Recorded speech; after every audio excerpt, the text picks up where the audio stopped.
Ancient voices in the heavens turn as the raw rises where the stars align, restoring the wisdom lost in time. Two stars rose in the dawning light. Niki and Abbey lies on the night, charting the heavens, the constellations true, not bound by illusion but by what's in view. But they whispered of summer, of gods in the flame, of Anana and Niki who called them by name. Through shadows of dogma they carry the spark, guided by starlight to rekindle the dark. Under the real sky the truth still burns. Ancient voices in the heavens turn as their raw rises where the stars align, restoring the wisdom lost in time. Under the real sky the truth still burns. Ancient voices in the heavens turn as their raw rises where the stars align, restoring the wisdom lost in time. Yeah.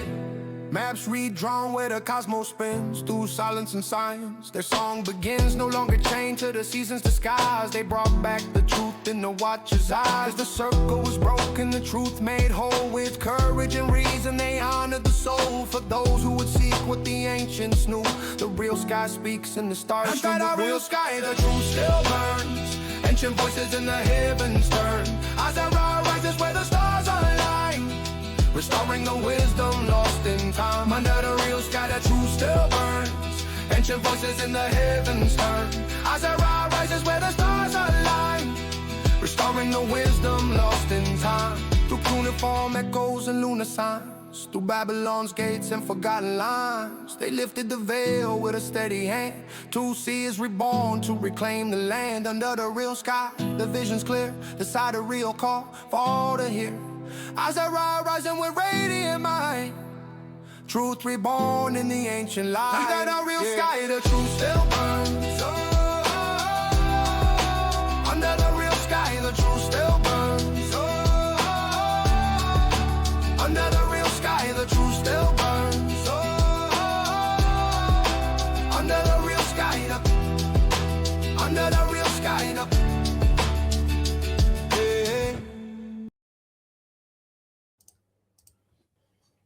Okay, I think we're up here. Oh, that's all three of us. Fantastic. Awesome.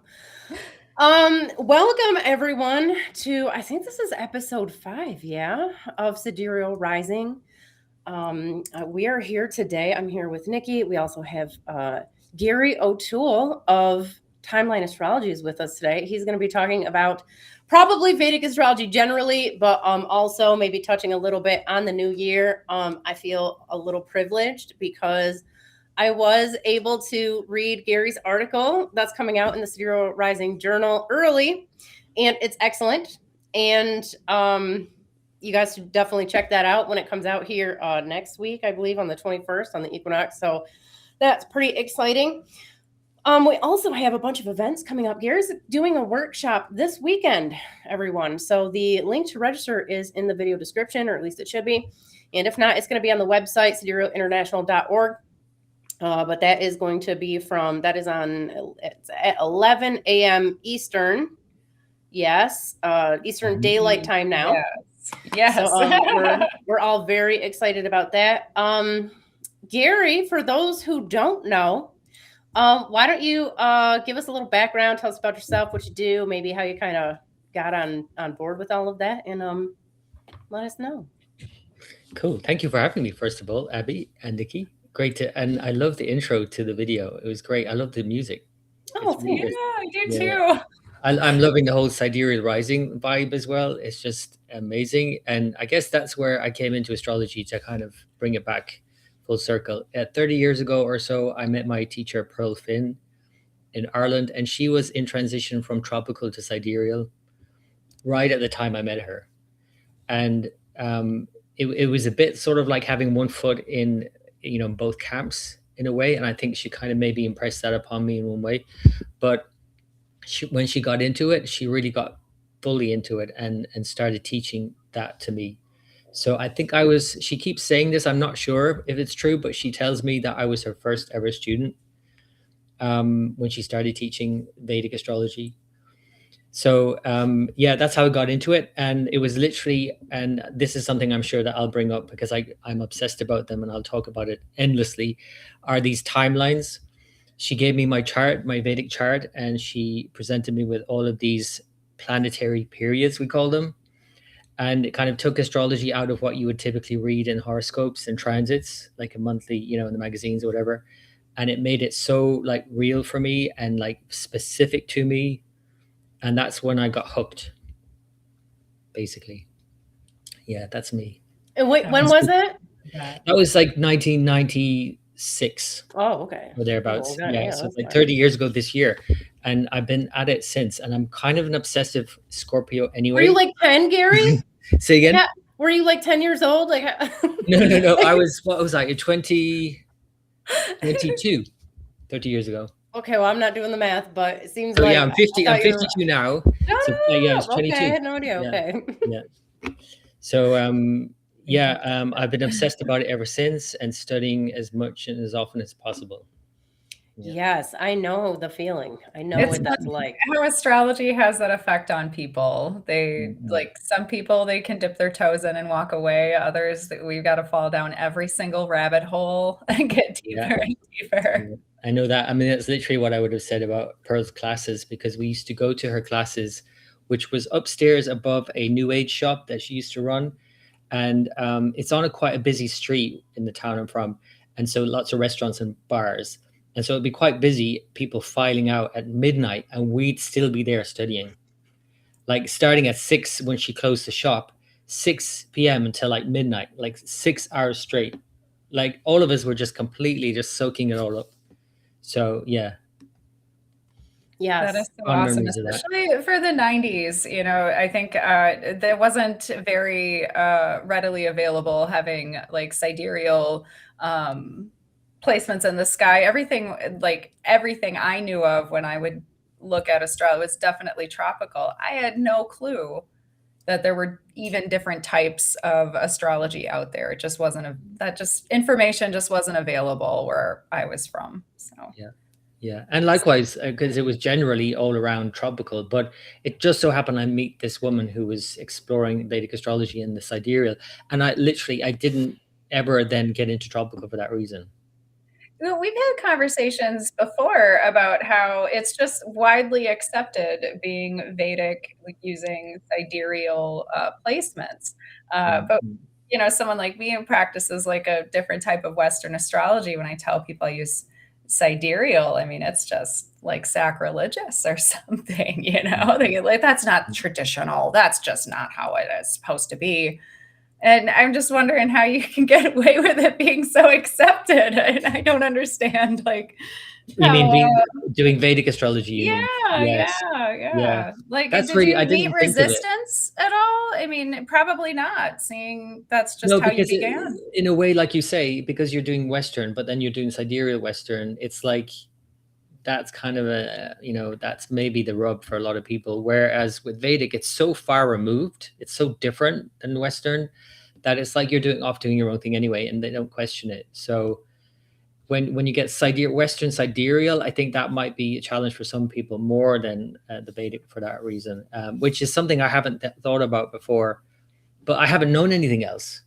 I've only ever studied Vedic, so. How old is Vedic astrology even? How old is it? I mean, that's debatable. I mean, a lot of people use it like the figures like 5,000 years old, but then the argument is that actually you're talking about the Vedas, and when people call it Vedic astrology, that it's not true to even call it Vedic astrology, because it's like calling Western astrology, like, I don't know, from some text you can think about, a really old text like biblical astrology or something. It's not from a text necessarily like the Vedas.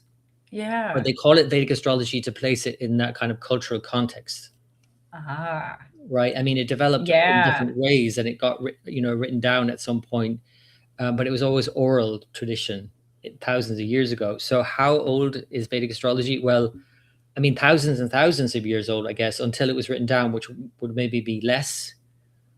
And then that kind of got changed over the thousands of years in the meantime as well, because it got influenced by the Greeks and all of that. So yeah, that's why I don't typically call it Vedic astrology. I use the term Indian astrology, like you would say Chinese astrology. You don't call it like Taoist astrology, for example. You call it Chinese astrology. So I use that term, but I know most people know it as Vedic astrology. Branding. Yep. You gotta Yeah, branding. speak the Yeah, language. I mean, it was literally a case of somebody, I can't remember who, I did know at some point, deciding to call it Vedic astrology, like maybe in the 70s or something like that.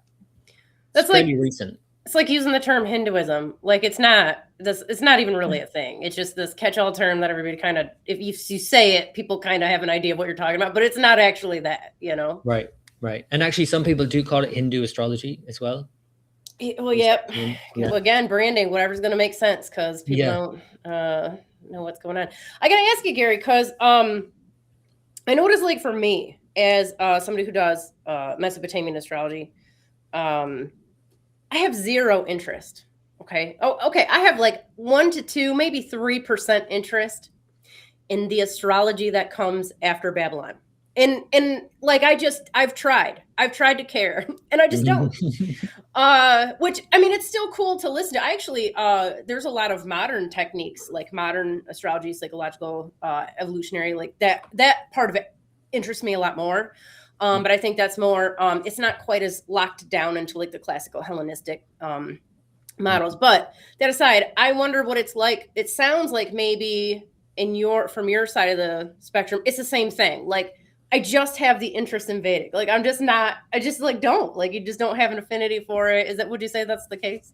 I would say I'm more open in a way to learning different things, but because I've been so exposed, and because we're Westerners, we typically get more exposed to Western astrology and modern Western astrology more so. It's hard not to. And it's not that I want to be completely cordoned off, because I think you can absorb a lot of things from different traditions, but I just don't want my studies to be too diluted. And also because it takes a lot of time. Vedic astrology is so vast, and if my attention is scattered elsewhere, I'm not going to learn as effectively. Okay, but you really find it interesting still? I'm to be honest with you, I'm not that interested in psychological astrology, to be quite honest. Okay, there you go. So you can draw the line like this. I can draw a line, because the thing is, it's so, like, you know, and all of these notions about, you know, you can, you know, how they did all those studies back in the 60s, I think it was, where they just like wrote like generalized horoscopes for people, and most people were agreeing with them, right? That test. Well, for me, astrology is a bit like that if you're approaching it psychologically, because it's like we can all pull out different things of each other and name certain things and say, you're this way, you're that, you're this sign, you're that sign. And it becomes a bit sort of, I don't know, it's not precise enough for me. That's again why, as soon as I got my timelines in my chart, and there's no arguing with a timeline that things are happening in this way. My life has been like this, whatever about how I am at any given time. And I could be like this, or sometimes I can be like this, you know? So that's why psychological astrology for me is a bit wishy-washy. Okay. For that reason alone. I got you. So I really like very specific things. Yes. Yeah. I would imagine. Yes, I think most people do. I like the psychological component of astrology, but like, as Abby and I have talked about, a lot of those things can be applied to everybody, like not just a specific, planet in a sign. Yes, which I'm not on board with that. It's been a learning curve, because I've tried to absorb a lot of different ways of learning, the ways of doing astrology, what works, what doesn't work. I like to test a lot of different things out. And that was a really confusing time for me, actually, when I started moving into that direction.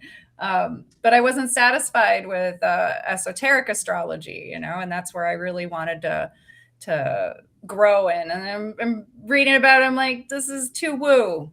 There's just too much woo here. And then it got a little less woo into the psychology part. And now it's just, forming into, developing into something else, my practice. So I like to dip my toes in and try everything and play with it. And you know what, if I could say something as well about the psychological component, because obviously psychology is just one.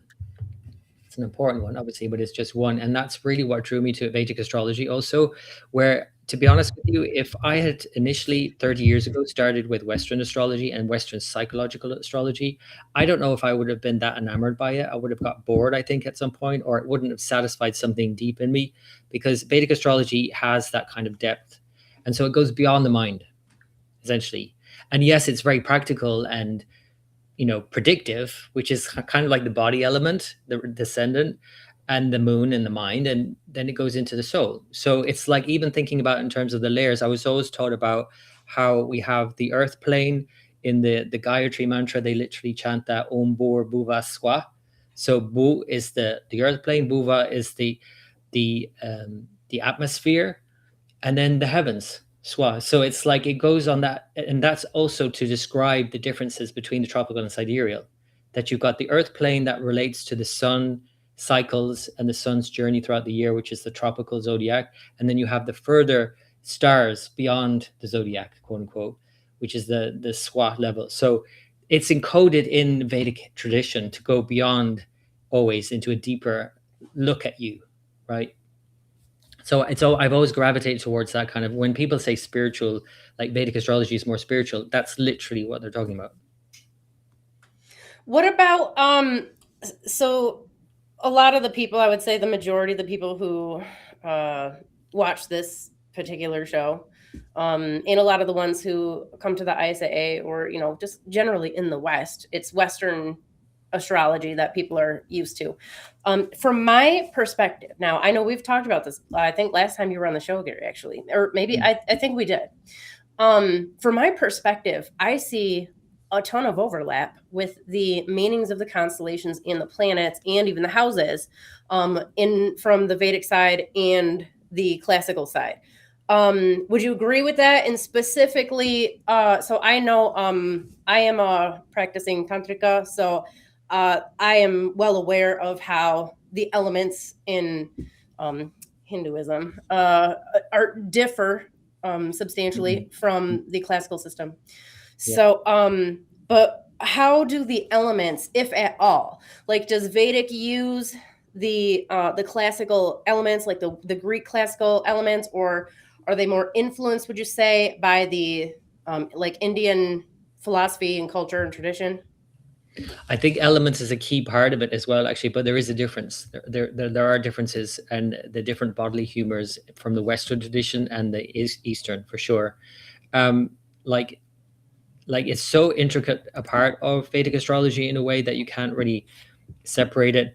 And of course, we have the 4 elements in terms of the signs that that's the same, like fire signs and so on.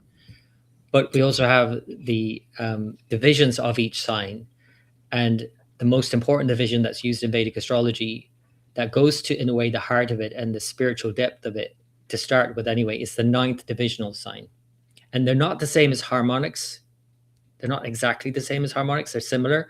But when you take a sign and you divide it up 9 times, a 30-degree sign, you get 3 minutes, 20 minutes each. 3 degrees, 20 minutes of arc, right? So those 9 sections are each correlated with an element. So in other words, if I give you an example, Aries is not a fire sign as much as it is a fire dominant sign in the Indian tradition, because you could say, okay, it's a fire sign, it's ruled by Mars, and that's kind of obvious, but it's actually got more of these divisions that are fire related than the earth, water, and air. It does have all the other ones. It just has one more of these sections that is fire, and that's how the chart is built. So it's like Aries is more fire, Taurus more earth, Gemini more air. And so that's only just one example, but it's so intricately linked, elements, the 4 elements, the signs, into the chart itself, that you cannot prize it apart, really. But there are differences, I know, with the Greek systems and how they view the elements and the bodily humors and all of that, to the Indian system. Because that's a whole other branch of knowledge that branches out from Vedic astrology, which is Ayurveda, which looks at the bodily humors and the combinations of elements that create these 3 different doshas, they call them. So again, there are differences, but you can kind of see overlaps as well. You can understand them. If you study one tradition, you'll get the others. Does that make sense? It absolutely does. What about so in classical Western astrology, we have like the modalities, cardinal, mutable, fixed. That concept is, I don't know. Is it in Indian astrology? Do they use that system, or do they use the gunas? That's a great question, because it's kind of one and the same thing, but they refer to gunas more so because when you talk about them as gunas, it kind of says a lot more than just movable or cardinal. When you talk about rajas, would you explain them for everybody who's listening? Because it's quite simple in a way. yeah. And actually, this is to your point. This is actually the most important point about Vedic astrology. I think if you start learning the gunas first, that also ties in with the psychology of the chart. But that's almost in a way the kind of underpinning energetics of a chart. The gunas, the 3 gunas are rajas, tamas, sattva, which correlate with movable, fixed, dual. So, or you want to say cardinal signs, whatever you want to say. But basically, rajas is a movable, kind of agitated, very sort of excitable energy. And by the way, all of these 3 impulses are always working on some level within every part of our being, mentally, physically, every which way. And so you don't ever have anything without all 3. Again, going back to that point about having all of the elements within all the signs, but just more predominantly something or other. So same with these gunas. Aries is more predominantly kind of, it's a very excitable, movable, get going kind of sign. So it's got rajas more than any of the others, but it's got the others as well. You need all 3 to have anything. And so rajas is all the movable signs, just like you would think about movable signs. And so tamas is the fixed, earthy, kind of an inert as well, because we can throw more words in for these and makes more sense and it gives it more depth. It's not just that Taurus is a fixed sign. It can be literally stuck. It can be inert. It can be quite heavy at times. Now, there's more nuance to this as well, of course, because you also have to consider the planet that rules the signs, because then that mixes in a different quality and creates something else. Like, for example, Taurus, though it's a tamas sign, it's said to be fixed, it's ruled by a planet Venus, which is said to be rajas. So then you have this mixture of this desire-based planet Venus with a very fixed earthy sign Taurus, and then actually you get quite a good combination. And you potentially get more of the 3rd guna or impulse, which is sattva, which is balance, which is correlated more with the dual signs, right? But has this kind of balance, kind of harmonious quality, which is essentially a balance of rajas, tamas, the movable and the fixed. So if you think about it, just looking around the zodiac, you go from movable Aries to fixed Taurus, and then you reach a more balanced state in Gemini. And you do the same in Cancer, and then Leo and Virgo, and it goes around like that. And so this is, if you understand this concept, then all the planets and signs make more sense in a way, and how they're lined up, and also how they're looking at each other. Because actually, movable signs influence the fixed signs, and the fixed signs influence the movable signs. And in between, you've got a bit of balance going on. So in other words, if you're too agitated, you're moving too much mentally, physically, then you need like a fixed energy like Taurus to stop you. And that stops you in your tracks, and that kind of slows you down, whatever. And then you get into this balance state. So they're literally, all the signs are also talking to each other. I can go off on tangents all day. No, this is fun because I'm like, oh my God, my Venus is in Taurus. So you're describing me. Okay, Yeah. that's a wonderful combination for that reason. I mean, it's even, I always think about planets in their own signs anyway as just the best thing, because it's even better than exaltation. Because exaltation always has something else going on that can kind of either create the situation where it's not as good as it seems it could be, or there's too much expectation or idealism. But then when you put a planet in its own sign, it really functions well. And in Indian astrology, they have a term for it called Mul Trikona, or root strength. Mula is the Muladhara, like Muladhara chakra, the root. It's Mul Trikona, which is a lot about strengths of planets that have planets in their own signs, but within certain degrees of those signs, they are said to be in their kind of their best place of like efficacy, right?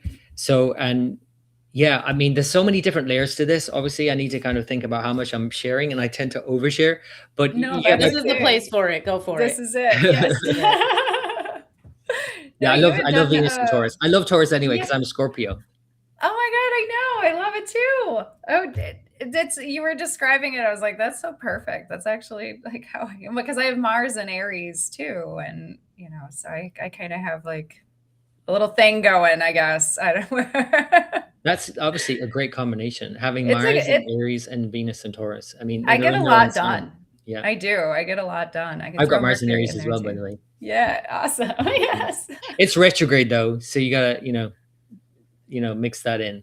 But it's still in its own sign, which I think is great. And retrograde, by the way, is also seen as a great strength. I don't know how you view that in Western. I was going to say, I don't see retrogrades as a weakness, or I've never met anybody who was like, well, it's because this is retrograde, everything is just like, no, it's just, I don't know. I kind of see it as like a repeat of past dynamics. We're just like redoing what we did last time, only better. That's kind of how I see it. When you think about that, that means it's a strength, because if you've done it before and you're doing it now the second or maybe even the third time around, or about to go into the third time when it stations direct, as Jupiter has now just stationed today, right? Yes. It's like I've gone over this a couple of times and now here's the third time and I'm really going to get it right this time. Now you see Jupiter, you use detriments and exaltations and no, that we don't use actually. That's one thing that's not used in Vedic astrology is detriments. They don't phrase it that way. At least they don't talk about like Jupiter in detriment now in Gemini. They talk about the relationship more so between Jupiter and Mercury, its ruler, and how that's a whole kind of other thing, because Jupiter is actually said to be like Mercury is the adopted son of Jupiter, but he's like illegitimate.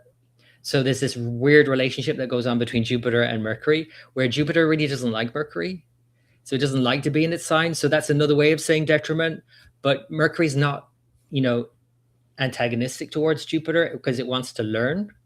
But it's kind of like the teacher, Jupiter in the class having to teach to the student who keeps asking questions. Mercury's a bit annoying to Jupiter, to say the least. So is that going on? So we don't call it detriment. It's more like we're looking at the relationship between the planets. We definitely have the same everything else. Exaltation, debilitation is the same, own sign, all of that. Yeah. How much does mythology or divinity within a particular planet affect Vedic astrology, if at all? Like, give me that one again. Explain that a bit more. Okay, so the whole basis of Mesopotamian astrology, whether it's Babylonian or something related to the Sumerian period, the whole idea is the planets are actual gods. They're alive. They have dynamics. They're all related. Everybody's son or daughter, or cousin, or whatever. And they all have these different myths where they, depending on the situation, they interact with each other. Oddly, for example, Saturn, who is Ninurta, he's got a whole myth where he kind of tries to steal the divine powers from Enki, who is sometimes embodied in Mercury. In which case, so if we see these two together, maybe depending on which house they're in, like if they're in, or not house, sign, in Cancer in particular, like this could be a bad situation because there was this whole myth about this turtle or crab that pulls Ninurta down on Enki's behalf. So like this is what like the whole situation's based on. Like the entire thing is mythological. So is there something like that akin to that in Vedic astrology? Yeah, no, actually I didn't realize, because I don't know, to be honest, your tradition at all, I would say. And I probably less than Vedic. To be honest with you, I really don't know. Same.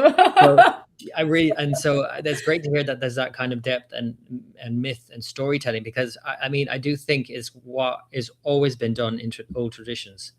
That again, the Vedas are very old, but they, the teachings themselves are even older. So it had to be told in story form. So all of the astrology is story.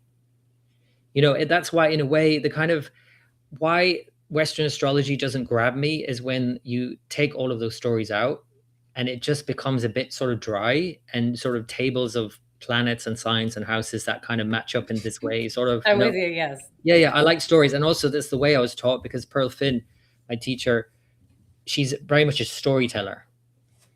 It has to make sense. So all the planets and all the signs and all the planets with each other, like I was telling you about that Jupiter and Mercury relationship, it makes sense then when you understand their relationship. See, and I read that Jupiter and Mars in Greek mythology have that same relationship. Like Mars was born of Hera out of like anger because Zeus was able to give birth to Athena from like his head or something like that. I don't follow Greek astrology. She just popped right out. Well, he had a headache, and they Hephaestus cracked his head open, and out she popped. And Hera was angry, and she wanted to create something on her own, and then she created Mars. And so that relationship with Jupiter and Mars was like, he's kind of like the illegitimate son, where he doesn't really like him that much, and that's what I had kind of read in one of my mythology books. So, but Jupiter and Mercury always tended to, I don't know, get along, I guess. Jupiter. Yes, they're friendly. Friendly. Even if you think about it in terms of just very like, let's bring it right up to date kind of relationship between Jupiter and Mercury, or Jupiter and Mars. If Jupiter is an advisor in any capacity across any tradition, it's the teacher, the advisor. Then to advise, you also need to get the message out. So Jupiter kind of needs Mercury, right? And so that is kind of like there as well in the relationship. But in another way, Mercury needs Jupiter more, because like otherwise, like Mercury, like social media or any kind of media, let's face it, anything that you say, if you're running your mouth and not thinking about what you're saying or saying anything meaningful, then it's just Mercury without any depth, without any Jupiter. So really, Mercury needs Jupiter, needs the information, even needs knowledge, and can communicate that effectively. But Jupiter doesn't need Mercury so much. You can have a deep sense of knowing what is right, what is true, which is Jupiter and intuition, but you might not be able to actually articulate that, which is Mercury. And you do see that in Greek myth, where Mercury's kind of chasing him, wants to impress him, wants to be a part of the gods' pantheon. Greek myth is kind of silly. I haven't read it in a long time, so don't. But it's so important to have, I think, this kind of exposure to different traditions. And the reason is, well, for me, because I'm a bit of a skeptic anyway, but I really don't like it when I get too stuck in the kind of mode that I'm studying something or thinking about something, because I want to be exposed to other kinds of ways that help me see things a different way, but also to help me see that maybe my way of doing it or this way of talking about it isn't actually the best way even. And even just when you think about the myths that are told, if you don't think outside the box and only think about the tradition you're in, you start getting dogmatic. And then religions. Totally. Right? So basically then you take myths literally. Absolutely. Literally. So you need to kind of be exposed to other traditions, I think, for that reason alone. Oh, I agree. I got into astrology, and what was happening was I was proving it wrong. Like every time I would talk to my clients, I know everything about them. Okay. Everything, their birthdays, their kids' birth, how they act, what they're doing, their intimate lives. None of it was doing hair. up. So she was talking to people for hours on end for context. Yes. For context. Sorry, guys. Yeah. But I would talk to these people for hours on end. I knew them well. I would see them for years. And every time I would try to do astrology, like tropical sense, obviously, it just didn't line up. It just didn't line up with who they were.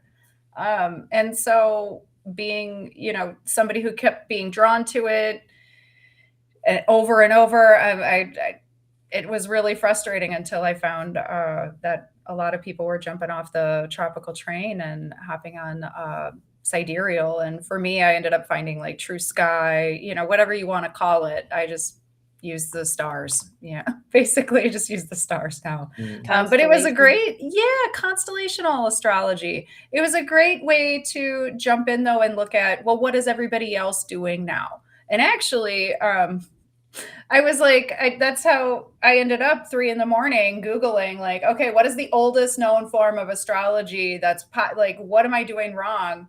And of course, like Vedic popped up, and like, of course, a bunch of other, websites popped up too, and it helped me out. But that was it. And I was like, oh, Oh, they just haven't been westernized. That's why they're doing it, right? I just kind of thought about it that way, So someone in India had the good sense to just continue to actually look at the sky. Yeah.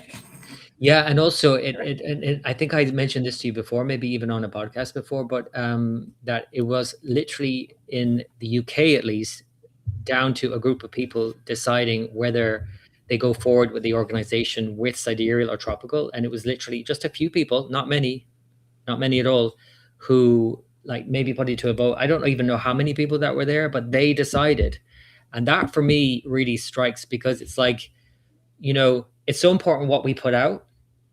And like I've told you as well before, but there's this growing movement of Vedic astrologers who are using the tropical zodiac that is so against the tradition that initially I was like, okay, I need to be open to this. But in another way, I think to myself, how are these people going to be able to live with themselves if they 20 years down the line realize that actually this isn't right, and I've been teaching for the last 20 years, right, this system. And so everything that we put out, because it's all put out now, everything's put online, and you don't know who's listening. I always think it's so important to be really clued in, sure, but to be really confident in what you're saying about whatever you're saying, whatever you're teaching. And that's really that's the biggest thing that strikes me, because it's like when you don't know any better, you don't know any better. Like I started out maybe when I was very young looking at tropical signs, but I wouldn't have been doing readings. I wouldn't have been doing anything like meaningful with it. And I guess maybe in a way I was lucky because I came across a teacher who was doing sidereal straight away. But I would hope to think anyway, that if I was studying tropical and I realized, no, sidereal was the way to go, that I would humbly switch and tell everybody, sorry, I got it wrong all of this time. And this is what I'm doing now. Yeah, and it's not that hard to do, to say that, because almost everybody's chart has some overlap with the tropical chart. Like something in there is going to overlap. So it's not like the whole thing, you just have to throw it out the window. Yeah. I don't think I'm 100% with you, Gary. Like, I just can't even imagine. What's crazy to me though, so I've probably told this story before, but the way I got into actually doing astrology professional was I had started working as a psychic, and I was in an environment. So I was in Florida, which is just full of, I love you, Florida, but it's full of just the wackiest people, which is cool because I got in on like the ground floor of people in the metaphysical community. There happened to be like, I had the astrologers around me at the time were actually Vedic astrologers. And even though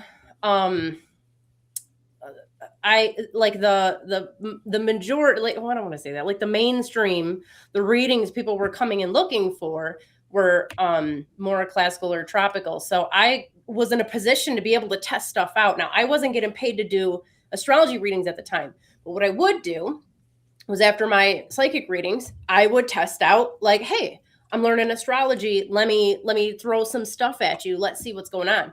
It took all of one reading to realize that the tropical zodiac doesn't work. Not just that, but a lot of the descriptions weren't working either. That's a whole different conversation. But either way, like it was very obvious. And I don't know, I would imagine everybody interested in astrology, we're all pattern recognition people. I mean, you kind of have to be. I just don't understand how you don't see that pattern. The only thing I can think of, and this has been my experience with it, with people who they just, and I'm talking about real people that I've had human interaction with, not just people I see on the internet. The people who have a really hard time abandoning the tropical zodiac are people who have so heavily identified, like their whole identity is wrapped up in the sign that isn't their actual sign. Like they, under no circumstances, will consider not being that anymore.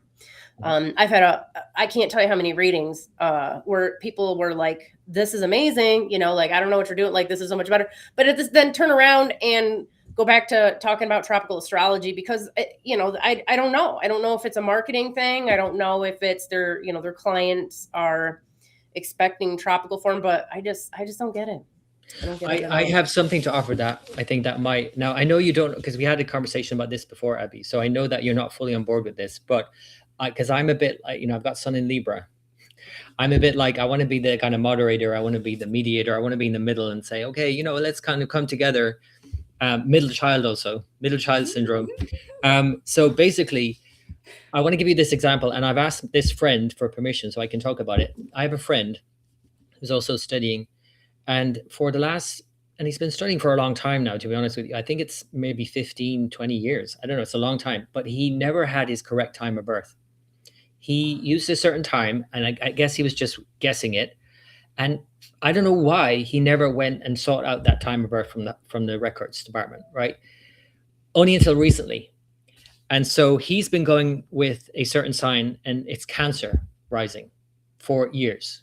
And so everybody in classes that we've been in, and everybody talking to him in astrology circles, would have seen him as Cancerian, and he himself seeing himself as Cancerian. And so it's almost like if you see someone a certain way, and by the way, just to kind of preface this, that means that tropically he is Cancer, but sidereally he's Gemini, because when he did actually get his correct time of birth, it's Gemini, which would be tropical Cancer. So everybody to be clear about the fact that when we're talking about tropical signs, it goes back a sign. So he was living like he's a Cancerian, but thinking it's sidereal, where he's a Gemini. And I cannot tell you, and this is only in the last few months, I cannot tell you how much it's been like for him personally, like boom, like wake up moment, like light bulb moments going off for him all the time. And for me, looking at him, and other people I'm sure now looking at him differently and drawing that out of him. Because I used to see him as solely Cancerian. I could see that. I could see a part of him that was like Cancerian. And he was, it's kind of like, you know, if you're in a mood and you meet somebody and you're in a particular mood, you're going to draw that out of them. It's kind of like that, but it's just a mood. It's like a mood board. Tropical zodiac for me is just kind of like impressions or kind of notions about something. It's not tangible. It's not actually even physical. You can't even say that it's the physical star signs. So this guy is Gemini through and through. And I'm looking at him, I'm thinking, how on earth did I ever, because I know him quite well, how on earth did I ever look at you as a Cancerian? It's so obvious that you're Gemini. And now I'm seeing everything that would back that up now. Whereas I wasn't seeing it before. I was blinded to it because I thought of him as a Cancerian. Well, and I think that's a good example. Well, that's kind of what I was saying. So I think that, well, I'm of the belief that the sky are aspect, like it's all aspects of herself. We all have Cancer, we all have Leo, we all have every planet is a part of us on some level. So yeah, you can get information, you can glean aspects of the person sometimes from a tropical chart, depending on the circumstances, you know. So I think that's the only reason why, in my opinion, why tropical has persisted as long as it has, because some people do get some good information, but a lot of people, you know, they just, it's not my thing. But I'm glad that your friend, you know, finally gets the right, like, I don't know why he put it off until now and got the right time. And now he's like, okay, but for him, he's like been reborn. Yeah. Where's his He's like, he's been reborn. Where's his Mercury? Well, I'm not sure about the rest of the chart because, I mean, he's a friend and I actually don't like doing readings for friends or family. Yes. Because you know them too well. Yeah. We don't know his chart besides, but yeah, all I know is that he's changed to Gemini, and it's kind of like, why did I not see that before? And it was like, it was always there. I just didn't see it because I was looking at something else. Well, I'm gonna use Chelsea. She's in the chat right now. She's that's right. I'm gonna use her as an example. So she's got an article coming out this next week too in the journal, and it's great. She talks about her experience, and it's funny to me because so you guys can read it anyways. If you know, I'm not like telling you like super private information, but she goes through this whole thing, and it's basically she thought she was a Scorpio, and you're listening to her talk, and she's talking about like she wants everything to fit rigidly in the box. Like she wants to have complete control over everything that she's touching, and it has to make perfect sense, and she has to research and do it. I'm like, yeah, like that's like, you know, this typical Virgo energy. So it was just funny, but yeah, I think it really does it. And it changes. It doesn't just change the way you look at yourself. When you discover sidereal astrology or the sidereal zodiac in whatever form that you're approaching it, it changes the way that you look at human history and the constructs constructs that have been built up around you, and just the things that we've been taught to believe of something like this, which is so obvious. Like, you can go outside and actually look at the sky, and like that, we've been gaslit to think doesn't exist, and you're insane. I mean, that changes your it's just so freaking obvious now. Yeah. It changes everything. You can't look at the world the same way, Yeah. And I think it's always good to look at the world differently. Yeah. Yeah. And also, but of course as well, look at the world as it is. And this is why, going back to why I'm so obsessed about time periods in a chart, as opposed to psychological dimensions and characteristics and temperaments and so on. Like, what is actually happening? What is being experienced at any given moment? It's like we're all having an experience of Jupiter stationing right now, and what's that experience like, or whatever the moon is in wherever, right? I think it's like an ongoing experience. Astrology for me is a more dynamic thing than just kind of like a set personality or identity anyway in the chart. It's a movable thing. It's an ever-changing thing. Yeah, I was using it to try to figure myself out. And I remember seeing a tropical astrologer. And I was like, my whole family had seen her, and they were like, you got to go see her. She'll help you figure it out. And I was trying to figure out my like career path, just obsessed with it. I wanted to figure everything out. And she looks at me, and I'm like, well, I have like a lot of weird psychic stuff she's like, you're not psychic. You're not. You should be a nurse. Go work in a hospital. And I was like, okay, I guess I'll listen to you. And it was the worst thing I'd ever done in my life. And I, in fact, was like, wow, this was So you terrible. did actually become a nurse? No, I decided to go and dip my toes in and just see what the hospital life was like. And they had openings for like just cleaning rooms. So, and I knew right away I wasn't going to like the atmosphere. Like, you walk into a hospital and you think, oh, like the air's so clean. It's like healing, right? And then you get to know the nurses, and they're mean. You get to see that there's no healing. It's just all pills and pharmaceuticals and insurance talk. And I saw a lot less love and light than I thought I was going to find.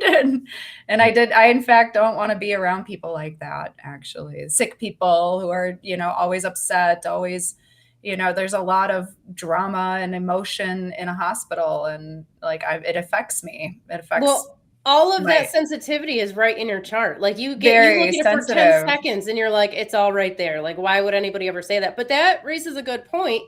I like how many, I'm sure you guys know too, like how many people make life decisions based on astrology. And if you don't get it right, I that decision to be like, okay, I think I'm going to do hair instead because everybody will be happy to see me then. I was getting yelled at all the time by nurses. Now I'm going to come in here and maybe as devil's advocate and do it, Carrie. Actually, the astrologer at any given time is part of the person's karma, we might say, in the Vedic tradition. Definitely. If you were meant to go into that position at that time, it's in your chart. This is why I'm obsessed about timelines. I'm obsessed about what is actually happening, right? And sometimes you're steered in a certain way by somebody, astrologer or whoever, and they're part of your journey. Oh, absolutely. In another way, if I looked at your chart, I wouldn't be looking at them telling you that. I'd be looking at your chart, seeing that you working in a hospital or whatever it might be. I've had some horrendous readings over the years, or what I thought at the time were horrendous. But then in hindsight, it was like, oh yeah, I needed to hear that then. I really didn't want to hear it then, but whatever it might be, right? And so I think even bad, quote unquote, bad readings are still good. You learn something from every single one. It did lead me in the right direction. I mean, obviously the path led me here, so it wasn't. I think that precludes the individual being a sane, mentally stable person. But I got a lot of clients. I'm just gonna say, I'm not gonna say where they come from, but you guys can use your imaginations. There's a particular culture in mind that takes astrology very, very seriously. We're picking out husbands, we're picking out schools for the children, we're picking out every single day. Like, there's a neurosis that, is involved. And a bad reading in some people's lives, literally, they cannot get over it. They cannot forget the astrologers reading from when they were 16 that played out their life, and none of the events happened the way they say they were gonna. But now we're living in fear of all of these horrible things, taking place. So Gary, you're a sane individual, clearly. No, but you see, I've had that reading. I had a reading, and I think I know what country you're talking about. But I had a reading by an Indian astrologer who told me that, and quote unquote, there was a threat to my life when I was going to be 45, I think it was. Now, this was when I was in my 30s. Okay. So I lived pretty much I didn't really think about it at the time because it was way off. But as I was approaching the age of 45, I was obviously quite worried about that. Yeah. This is an astrologer, by the way, who I would have actually gone to and respected for their knowledge. So what happened was, though, and whatever that did to my life, because it obviously did something profound to me, because I lived my life very differently, thinking that I was going to come to an end at 45. Okay, I'm 52 now, so obviously that didn't happen. But the thing is, I went back to this astrologer and I asked them, what did you mean when you said that? And it turns out it was like a kind of lost in translation kind of thing. They didn't mean to say it that way, but that's the words that they used. And so then it was like, okay, you didn't actually mean it that way. But again, I would say, maybe I had to hear that at that time. And again, if you looked at my chart, you would see that my life took a certain turn. Sure. And I think everything happens for a reason. I don't want to be like sounding cliche about it in another way, because I know what you're saying, Abby. It's like, you got to be careful with some people who need help. And when they're coming for help, and people who really need a lot of help, you have to be careful. And I suppose you have to think about when you're doing readings where people are vulnerable anyway, and some people are very vulnerable, you have to think about where you're going to direct them, or how you're going to direct them. This is why, by the way, since beginning readings maybe 20 years ago, I started reading 10 years into study. I was so gung-ho about reading charts and telling people what they need to do, and remedying as many things as I could remedy, because Vedic astrology is very much about remedial measures. I don't do that anymore. I don't do that because I know that the best approach to remedy is acceptance, number one. And if you're like getting a reading and already you're trying to like solve a problem, like heal somebody from something, it's like there's no actual acceptance going on about what's going on. The acceptance of what's going on is the first step always. And that in a way kind of sorts out most issues anyway for most people.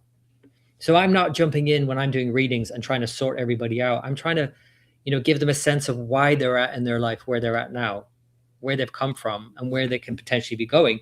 It's like, I don't want to like take that away from them. And in a way, I think people misconstrue the fact that I do predictions. I don't do predictions for the sake of it and say, oh, this is going to happen to you and that's it. That's not my technique at all.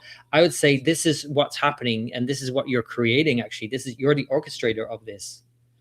So it's like an empowering thing. And yeah, so I kind of, as you can tell, I feel quite passionate about this because I've had such bad readings in the past, but it has informed the way I do readings now. And I think every reading can be beneficial, even if you would call it bad at the time. Yeah, I can see that. That's real. I've been living my life differently since I had like a psychic reading, a few psychic readings more than like a decade ago. And they're like, well, you're going to die in a horrible car accident. I'm like, awesome. Everybody's getting that. Cool. Like, that's awesome. They actually said that to you. Yeah. So I've kind of been living as if I'm never like it might be the last day.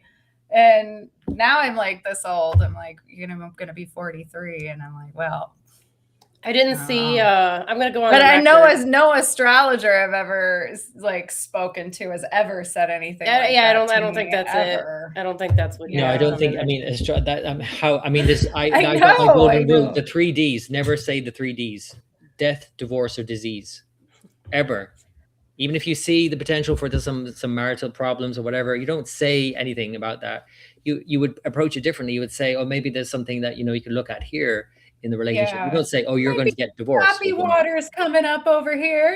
Like I would definitely sugarcoat it. But that's another reason why I got out of psychic work and psychic mediumship. I think people project a lot of weird stuff on you, and I just feel like when you can see it in a chart and it can confirm your intuition there, then that's what makes that energy real. So I've kind of had to take a step away from all of the woo and get back grounded into reality. So like, and that's why I love this type of astrology, because it really gets your feet on the ground. It really has you looking. This is like such an important point. I think you're bringing up about intuition, or like well, you're talking about psychics, but I'm talking about even just basic intuition. And the question about, and maybe to put to you, Abbey, as well, should you use your intuition when you're doing readings? Because we're talking about astrology, and we're talking about sidereal astrology, which is very scientific in a sense, because if we're talking about the actual stars and bringing in astronomy, so it is a science. At least we can all agree that astronomy is a science, and that's what we're using in our astrology, right? They were once one and the same. Now they've been separated. But there's a lot of people I know, astrologers I know, that think you shouldn't use your intuition using astrology, that it should be just a science, and you're just like applying sort of rigorous rules and all of that to doing a reading. I'm wondering what both of you think about that approach. I actually have strong opinions on this, believe it or not. It won't sound like it when I'm done, though.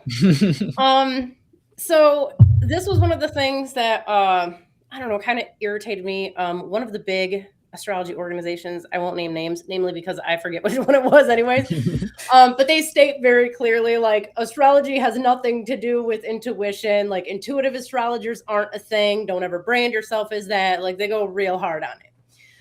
So I'm like, okay, I can see that. You know, it's basically we're doing math, right? Like math, maybe there's an art to it. You know, there's a little bit of synthesis a lot of synthesis that has to go down when you're doing any type of reading.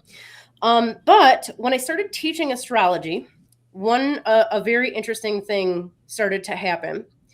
When I started to get like a big enough test group to see what was really going on. And I was very clear with all of my students, like, don't give me your psychic impressions, okay? Because I know what that's like to myself, but I can tell the difference because I worked as a psychic for years.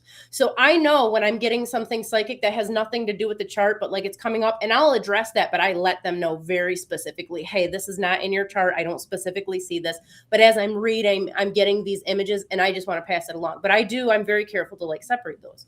However, again, going back to the students, there are quite a lot of students actually who can read the chart, the mathematical side, and then as they're reading, they start pulling out all of this other stuff, which is they have no way to know. So I look at again, I mentioned I'm a practicing tantrika. I look at astrology as a tantric practice, in which case its whole purpose is to is liberation. It is to like help you understand that none of this is real, and you are source. Okay. So in that, I personally would never tell someone, hey, don't use your intuition, don't use psychic ability. This is math, and you got to do the math, and it's either right or it's wrong. If somebody knows, obviously you got to be able to know what you're looking at. Too, because there's information that's obviously in the chart. But if you're getting other stuff and somehow, like a lot of the times the intuition, and I have found this, and I think Niki would agree, that your intuition, if you're on point, it's going to line up exactly with what's going on in the sky. You're going to have it all right anyways. So I think that those two things are very much intertwined. I don't think you can separate them as much as some people would like to separate them. I respect that somebody would want to, but I just don't think that that's the reality. I take like I said, I believe astrology is a spiritual practice, whether or not people want to look at it that way or not, in which case you can't separate your spirit and your connection to God.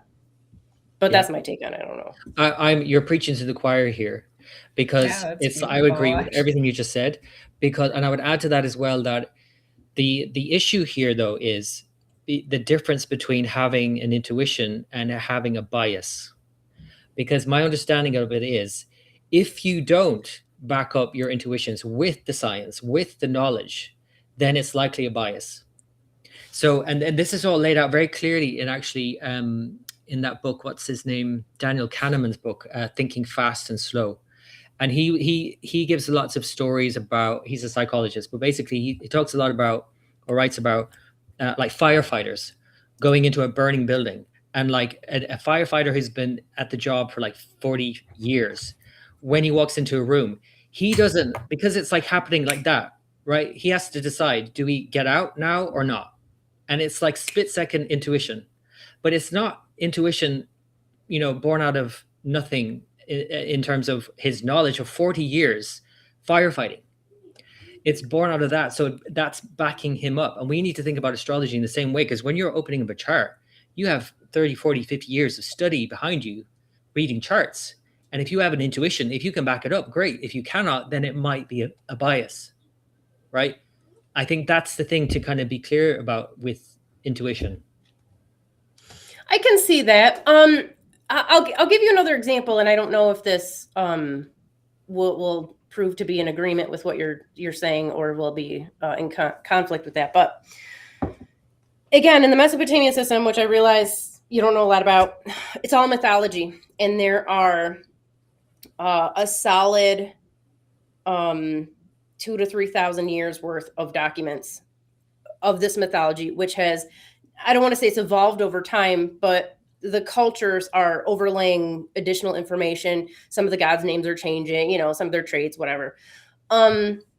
That's a lot of information. So Niki's got a great article coming out about Venus, right? Venus in Mesopotamia was originally an earth mother vegetation goddess. She's very soft and nurturing and, healing. As time goes on, by the time we get to the late Babylonian period, she's the goddess of war and prostitution and petulance. And she is, she can be just a bitch, to put it nicely. So when reading from the Mesopotamian perspective, a chart, you have to factor all of that stuff in. There's no like clear cut Venus is one way or another. She's got all the traits that span the divine feminine. So there's another aspect, I would say, to intuition. And I think this is something, I honestly don't know if this is something that comes from just experience or you're actually using intuition. But by looking at the other placements of the chart and feeling, okay, so which of these 8,000 traits that apply to Venus, which of these actually affect this individual? How are they really at this time and place going to affect them, in the coming days or weeks or months or whatever? And that, I don't know if that, and I'm just being honest, I don't know if that's something that is done intuitively. I suspect, again, I don't know that we can remove our intuition from things completely. And if you want, I don't know if maybe that is a bias. I don't know.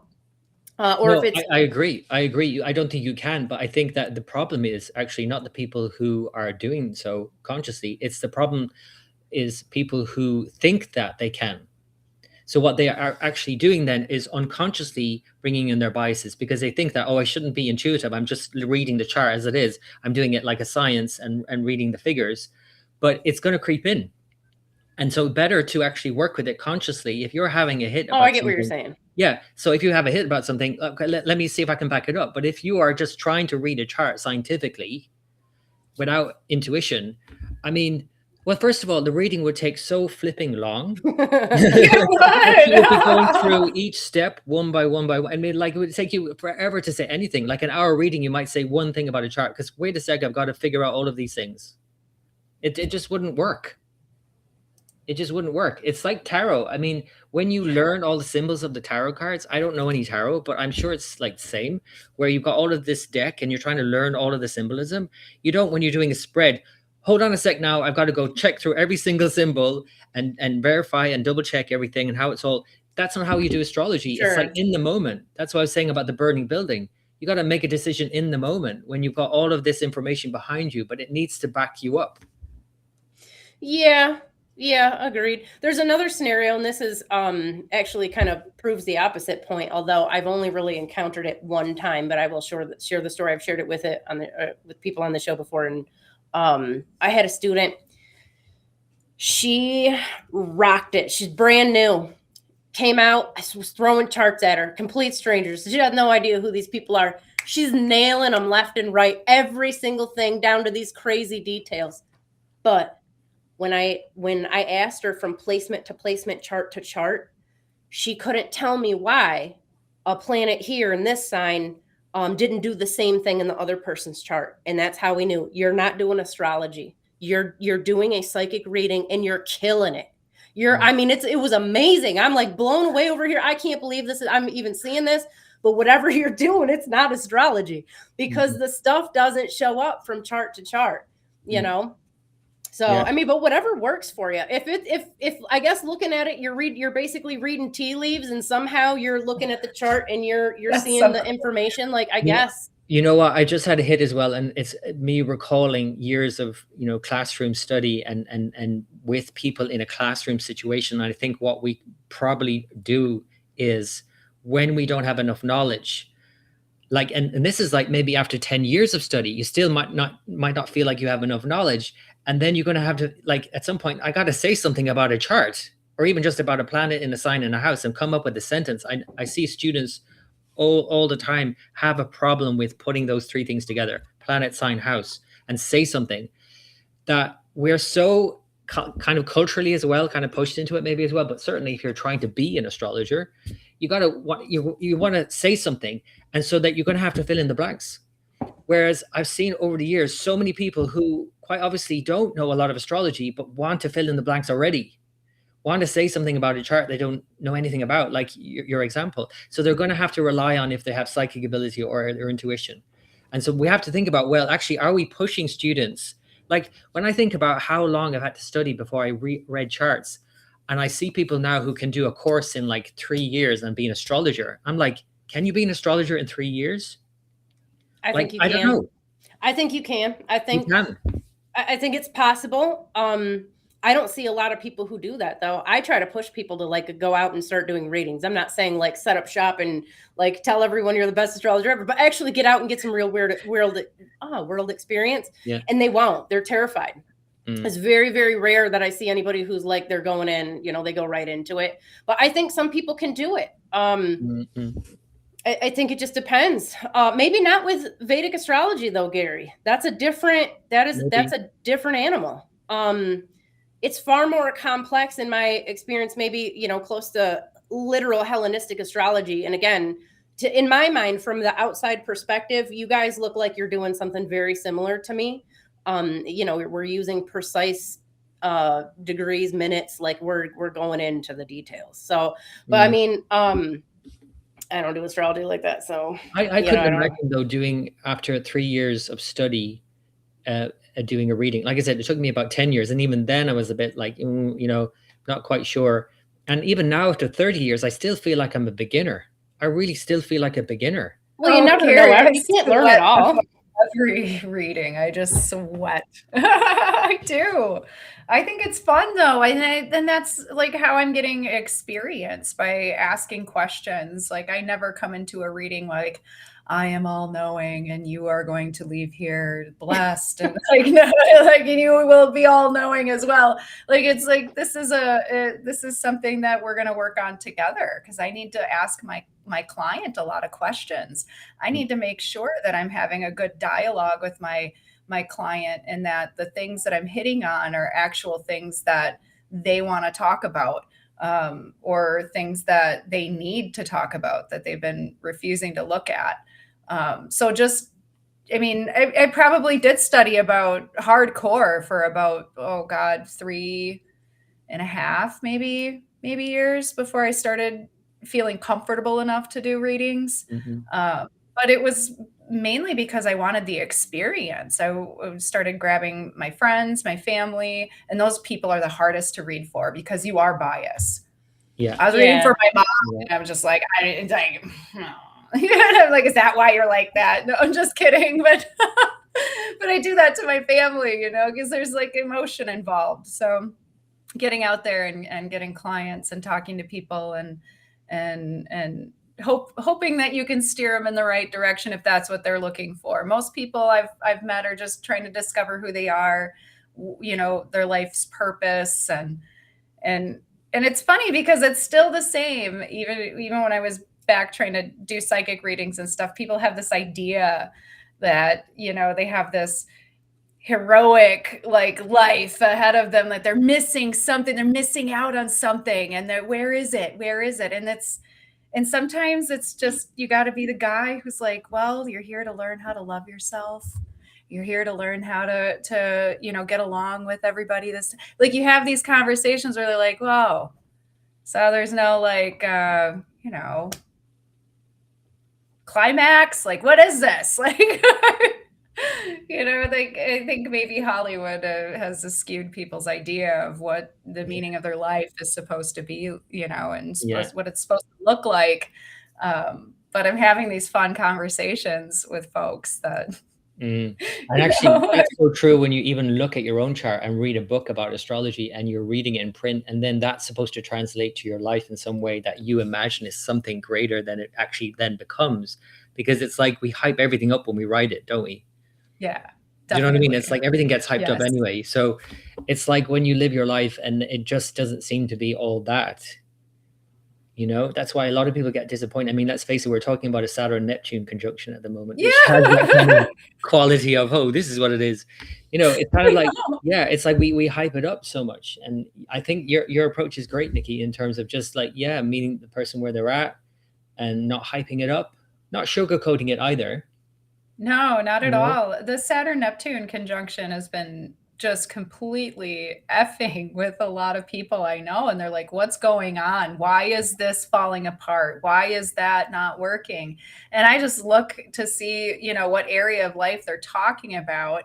And usually it's, eighth housers. They're just like, oh, this is just, and I'm like, yeah, I actually am attracting them because I have this happening in my, eighth house too. So I'm like, yeah, well, guess what?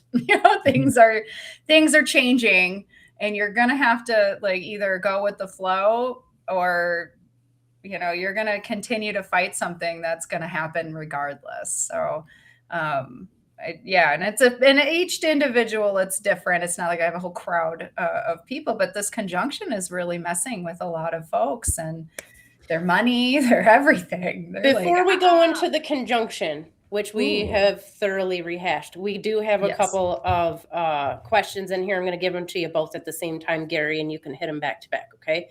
Chels wants to know, what are timelines in Vedic astrology? And Trish also says, and she came in late, keep this in mind. Trish says, Vedic astrology claims Venus is diminished in Virgo. I challenge that. I think it's miseducation from a tropical revisionist narrative. So a little bit of pushback. Okay, and third thing, and I have them starred in case I got to go back, Gary. Don't worry.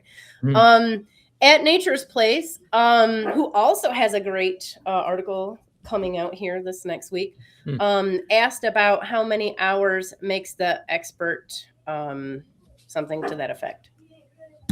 How many hours? Yeah, that's the question, isn't it? It's hard to define, I suppose. But going to the timeline question first, I would say very simply that it's a combination of daśās is the Sanskrit word. And unfortunately, there's no easy translation of that in a way. I mean, there is in another way, but it's disputed. The problem with Sanskrit language, maybe not a problem, but it's a root language and it has many different meanings in one word. And so you say one word, but then it could be taken out of context, or you have to think about it in the context of the whatever. So daśās, and it's the emphasis on the a at the end because it's got a dash over the a, and so it elongates the a sound, or a. So daśā is the actual pronunciation. It means circumstance to a lot of people, but some people don't translate it as that. They just say these are the time periods or chapters in a person's life, where we divide up a person's life in these different chapters based on these different daśās, which there are 42 by many estimations, but like maybe even more of these timing techniques. There's so many of them. There's a universal one that we all use, which is called the Vimshottari, which means 120-year time span, and we divide that 120-year time span between the different planets, the 9 grahas or planets that we use in Indian astrology. So basically it's a combination of that, primarily that, like 80% that, and then transits on top. So it's not like Western astrology where we don't really focus on progressions, even though that is something we can look at, but it's not something so much that we look at. It's the daśās, 80%, and maybe then the transit. And so I always think about it like the analogy that my teacher always gave to me was a boat on an ocean. And I really like the analogy. It works well. So your boat is your birth chart on the ocean, and the ocean are the daśās, and the weather are the transits. So at the end of the day, the tide is going where it's going, and you can't stop that. That's really where your life is going. And you want to get on board with that too, because in a way you've already set that in motion. And so learning about your daśās is a great way of getting an alignment with your astrology. The transits sometimes help or hinder depending on whether the wind is blowing against you or with you. But because we focus so much on transits in Western astrology more so, and publicly, because you can talk about it for everybody thinks astrology is all about transits. And in Indian astrology, it's all about daśās. They're the timelines. That's the first question. Does that make sense? Yeah. Yes. Oh my God, Gary, you did a timeline for me. And when we were talking about when I entered my Saturn dasha, and it hit. So just when we talked about that, and I was through the year, everything. So like you've already done my timeline for me, and it was beautiful. Actually, you nailed it. So. And that's good to hear. But also just to kind of maybe clarify something, and maybe the difference between a dasha and a time or a transit, that a transit is perhaps more, it can be felt obviously internally because it's like the weather outside affecting you, but it's less internal. It's more external events coming in affecting you. Like we're all experiencing right now, whatever transits are going on right now, and we'll all experience it differently based on our daśās. And so the daśās, in other words, are kind of like the internal landscape, the internal weather. And that's why that's more important, because how you react to things is more important than what's happening. Right? If everybody's experiencing the moon in Scorpio today, or it was yesterday, right? Or I think it's just finishing up in Scorpio, according to Vedic, Sidereal. But everyone experiences that the same. Is everybody going to experience moon in Scorpio the same? Of course not. It depends on where they're at in their life and their birth chart. Again, the daśās, where they're at in their life in terms of where they are on their ocean of life, and their boat, what is in their boat. You know, what's in your boat matters, and where you are on the ocean of your life, it matters more than the weather in a way. I know the weather can be extreme sometimes, and it feels extreme now with the Saturn-Neptune thing, but unless you're in a dash of Saturn, it's not going to hit you so hard. It's going to be something like that's going on, and you can see it maybe through other people and so on, but it's not going to be as impressive as a dash of Saturn. If you're in a dash of Saturn, a period of Saturn, then yes, Saturn-Neptune is really doing something on you. Oh yeah. Right? Yeah, it is. But I'm choosing to look at it in a more positive light, you know, than what I had before. So yeah, me too. I mean, I'm experiencing, I am actually in a Saturn period on some level. There are many levels, by the way. We break these down to like 6 different levels, right down to the minute. Right? We don't always do that in practice because it changes every minute. So we kind of do the first, second, third level maybe, and that kind of goes down to maybe every few months changing. But for me, I'm on the second level Saturn, and so Saturn is definitely impressing upon me now, and Saturn's transit and where it is in my chart there's no denying that's going on for me, and I can't avoid that. I can't ignore it. It's right front and center. But that's not the same as someone else who's maybe in a Venus phase. You know, then Venus would be more pertinent. So that's the timelines in Indian astrology anyway. I can't wait for the Venus phase to start. Will I go through the other questions?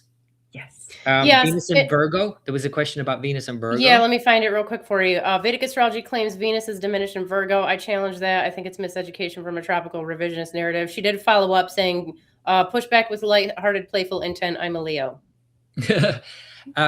This Venus and Virgo is used an awful lot by Western tropical astrologers as an argument that, you know, that planetary dignities are poo-poo.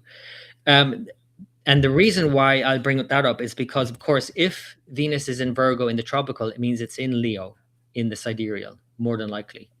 And so if you read articles, and there actually was one recently published by a very well-known astrologer, and that got a lot of kickback, even within the Western tropical group online, was that this astrologer claiming that dignities are a bit old hat, you know, it doesn't really, you know, work. And they used all of these chart examples of people with Venus and Virgo, all of these artists, all of these directors, film directors, actors, singers, so on with Venus and Virgo. And what they don't realize is what they're actually saying is this: they're listing people with Venus and Leo, the most artistic sign you can get, really, in a way. So Venus and Leo, that's one point. Second point is being in debilitation is the word we use, or Nietzsche is the word in Sanskrit, but basically it's weakened, right? If you don't address that in a person and they have Venus and Virgo, and they actually have Venus and Virgo, not tropically, but actually sidereally, according to the star signs, and you do a reading for them and you only say positive things about Venus and Virgo, they will leave that reading thinking, what is wrong with me? What is wrong with me? Because they will not have heard at any point that there's a problem here with their Venus. And so a person, for example, and especially, and I come across a lot of clients, women more especially, who might have an issue with Venus, an afflicted Venus or whatever it might be. And if you don't address it in some way, it won't ever be spoken of. And they're going to leave the reading and they're not going to really feel like you've seen them. But if you bring it up, and I have no problem bringing it up, then they'll open up. And that's what typically happens. People then start opening up and talking about their femininity and their sexuality and their need to express that, but their inability at times maybe to be free with that. Because Venus and Virgo is all about conditions. It's like, I will be happy if X, Y, or Z, right? You know, so it's kind of like backward with Venus and Virgo, as opposed to Venus and Pisces, where it is right now, where it's like, I'm just going to be happy, whatever.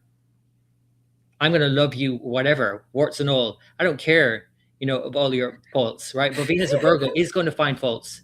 And I see a lot of clients with Venus and Virgo who will actually fault find before they've even met somebody. They'll actually start making lists of things that they want in a partner before they've met a partner. So it definitely is in debilitation. Doesn't mean that it's a bad thing or you're a bad person if you have it, but you do have to work with it. You have to love yourself ultimately, not criticize yourself, because it's all about self-love at the end of the day. To your point, Niki, like if you don't love yourself, as cliche as it might sound, how can you love anyone else? So I think Venus and Virgo, and I use the example of Beyonce as a good example of that. Beyonce has Venus and Virgo. And then people say, wait a minute, how can Beyonce have Venus and Virgo? That's how you can have Venus and Virgo, because what you'll end up doing with debilitated planets is overcompensate and push harder than you need to. And then you got to dress up and wear all the bling and have an audience like the world over telling you that they love you. But if you actually look at her personally and look at her on tour and how she reacts, and there's a scene, a very well-known scene now that she's on the phone with her husband, and she looks like the most insecure little girl on the phone looking for feedback from her husband that she looks good. Where's her Mars? Mars is also in debilitation in Cancer. So she's got a lot of debilitated planets. And that is to say that it's not bad. It's just that the person is likely to have to work a lot harder at getting to where they want to go. And they likely will actually and overcompensate and get further. That's why you see a lot of pro athletes who have Mars in Cancer debilitated. Michael Jordan's another good example, or Serena Williams. They'll work hard at getting to, it's like you're born with a weak limb. You're going to work harder at that to strengthen that. And that's why I would say exaltation doesn't mean good and debilitation bad. It depends what you're talking about. Exaltation could mean that you have such high hopes and expectations out of life, and life just doesn't reach that bar that you've set up so high. So debilitation is not bad. It's just that you have to acknowledge that it is a bit of a work for you, that thing, that there isn't an automatic sort of like, I'm really good at that. I love myself wholeheartedly with Venus and Virgo. I am just so accepting of myself and everybody. I love everybody. That's not what happens. You're right. That is not what happens. Yes. We've had this conversation before, Gary, and it really changed the way I thought about debilitation and exaltation. And I just kind of was like, okay, I'm not going to make a decision about it. I'm not going to say this is it and this isn't it. I'm just going to keep studying. But every time I hear you talk about it, you're like, I feel it. I see that. I actually see that in other people. The Venus thing. And then when you meet people with Venus and Virgo, then you know how to approach them with this sense of like allowing them to see themselves as not just lovable, but actually seeing themselves as love, as an expression of love. Right? And without any conditions. Because that's what they're wired for. And this is the thing to say, any planet in any sign is opposite another sign. So if you work towards the opposite, like Venus and Virgo, and bring in a bit of Venus and Pisces and love yourself unconditionally, you reach for that more and more. It's going to balance you out more and more. Okay, I'm going to give some pushback now. Oh, great. I love pushback. Yeah, I love pushback too. It's so fun to have different ideas and throw stuff at each other. How much of that is Venus and Virgo being debilitated, or just Virgo in general? Because Virgo energy, like whatever's in there, there's going to be some sort of, I got to have, this militant level of control over whatever's going on in there. So is it really because it's in detriment, or is it the constellation? It's both, you see, because it's only Venus that's in debilitation in Virgo. And Mercury's not going to have a problem with that. Mercury is exalted in Virgo. And so it is going to be absolutely fine with that. And not only fine, but it's going to be really good at figuring out the lists, right? Figuring all the things out that are wrong so that it can make improvements. That's what the Virgo is best at. But it just doesn't suit Venus, because with Venus, we're in relationships, in other words, if you are only fault finding, even if your objective is to improve the relationship or improve the person, like you can anyway, like you can't change anybody. But even if your objective was to improve the person, that doesn't work for a relationship so much as it does for mercurial things. Like, it's good to improve a system or a way of communicating or a way of working. All of those things are good for Virgo. They're really good at that. But it just doesn't land well for Venus. That's the only planet that's not well placed in Virgo. I love Venus and Virgo. I'll Really? I love it. I absolutely love it. Do you have it? Do you mind me asking, do you have it in Virgo? I personally don't, but I have seen it. And everybody who's got Venus and Virgo, it's not so everybody who's got something in Virgo, they're all a little neurotic. They're all data driven. They're all like, that's just, it doesn't matter what's in there. Yeah. At least in my experience. Now, I have a completely different take. So I don't work with exaltations, debilitations, planetary rulers, none of it, because in the Mesopotamian myth, now this is prior to 500 BC, because by the time we get to the late Babylonian period, now we're starting to get into the pre-Hellenistic, everything's like mathematical. Well, not everything, but they definitely started to implement that. So what we're looking at is a little bit prior to that. So Venus being the goddess that we had talked about before, the goddess of beauty, fertility, sexuality, rage, all of those things. She's actually featured in a bunch of different constellations. She's featured in some ways in Virgo. She's featured in Scorpio. She's featured, not technically Tashmetu in Capricorn, but we could make the case for it. But she is also featured in the Eastern fish of Pisces. Am I missing? Oh, and she was called the Lioness of Heaven. She rides a lion into battle. She's very similar to Durga in that sense. But she is synonymous with Leo. So we can make this case for her being, even though prior to like, I'd even say like maybe 300 BC, we don't really have solid planetary rulers in place yet, anyways, in Babylon. So she is technically, if we want to look at it that way, though, she's the planetary ruler of all those constellations. Now, in the Mesopotamian system, the constellations are literally houses. I don't mean houses like in a chart. I mean, they're a palace in the sky. Okay. So depending on where she's in, she's going to behave differently. In putting her into Virgo, which that's one of the constellations where there's a lot of overlap with the original Ninhursag, which goes all the way back to like 5000 BC. She's the Earth Mother. So like I said, Venus has all these different traits. And when we stick her in Leo, she's going to be way more bombastic. She's going to want the attention. She's going to be, just like lusty and, short-tempered, not always bad. As a matter of fact, she was originally featured in Regulus. That was her star. It wasn't a masculine star. But when we move her into Virgo, especially like the early parts of Virgo, that's like her getting into home. Okay, she's going home. She's going into Earth Mother mode. And Niki and I were talking about this earlier. The descriptions of Inanna, who is Venus, that there's a whole classification of erotic poetry just based on her. And she's very soft, very sensual. And so this ends up being like her in more of this maternal form. You see the same thing when we move her over to Pisces. She becomes much more, she's a lot lustier because she's right next to her consort, Demusid and Aries. So some of this is, the system's obviously different. It's a completely different ball game, but I have noticed that this is what happens. So a Venus into Virgo is much softer. It's not going to be, we have an expression. So in Mesopotamia, Venus was sometimes said to wear a beard. Now, sometimes this can be a reference to, there is an electromagnetic tail that Venus sometimes projects, like that they can see. Some people think that is a reference to that. At the very least, it's a reference to sometimes she's getting ready to go to war.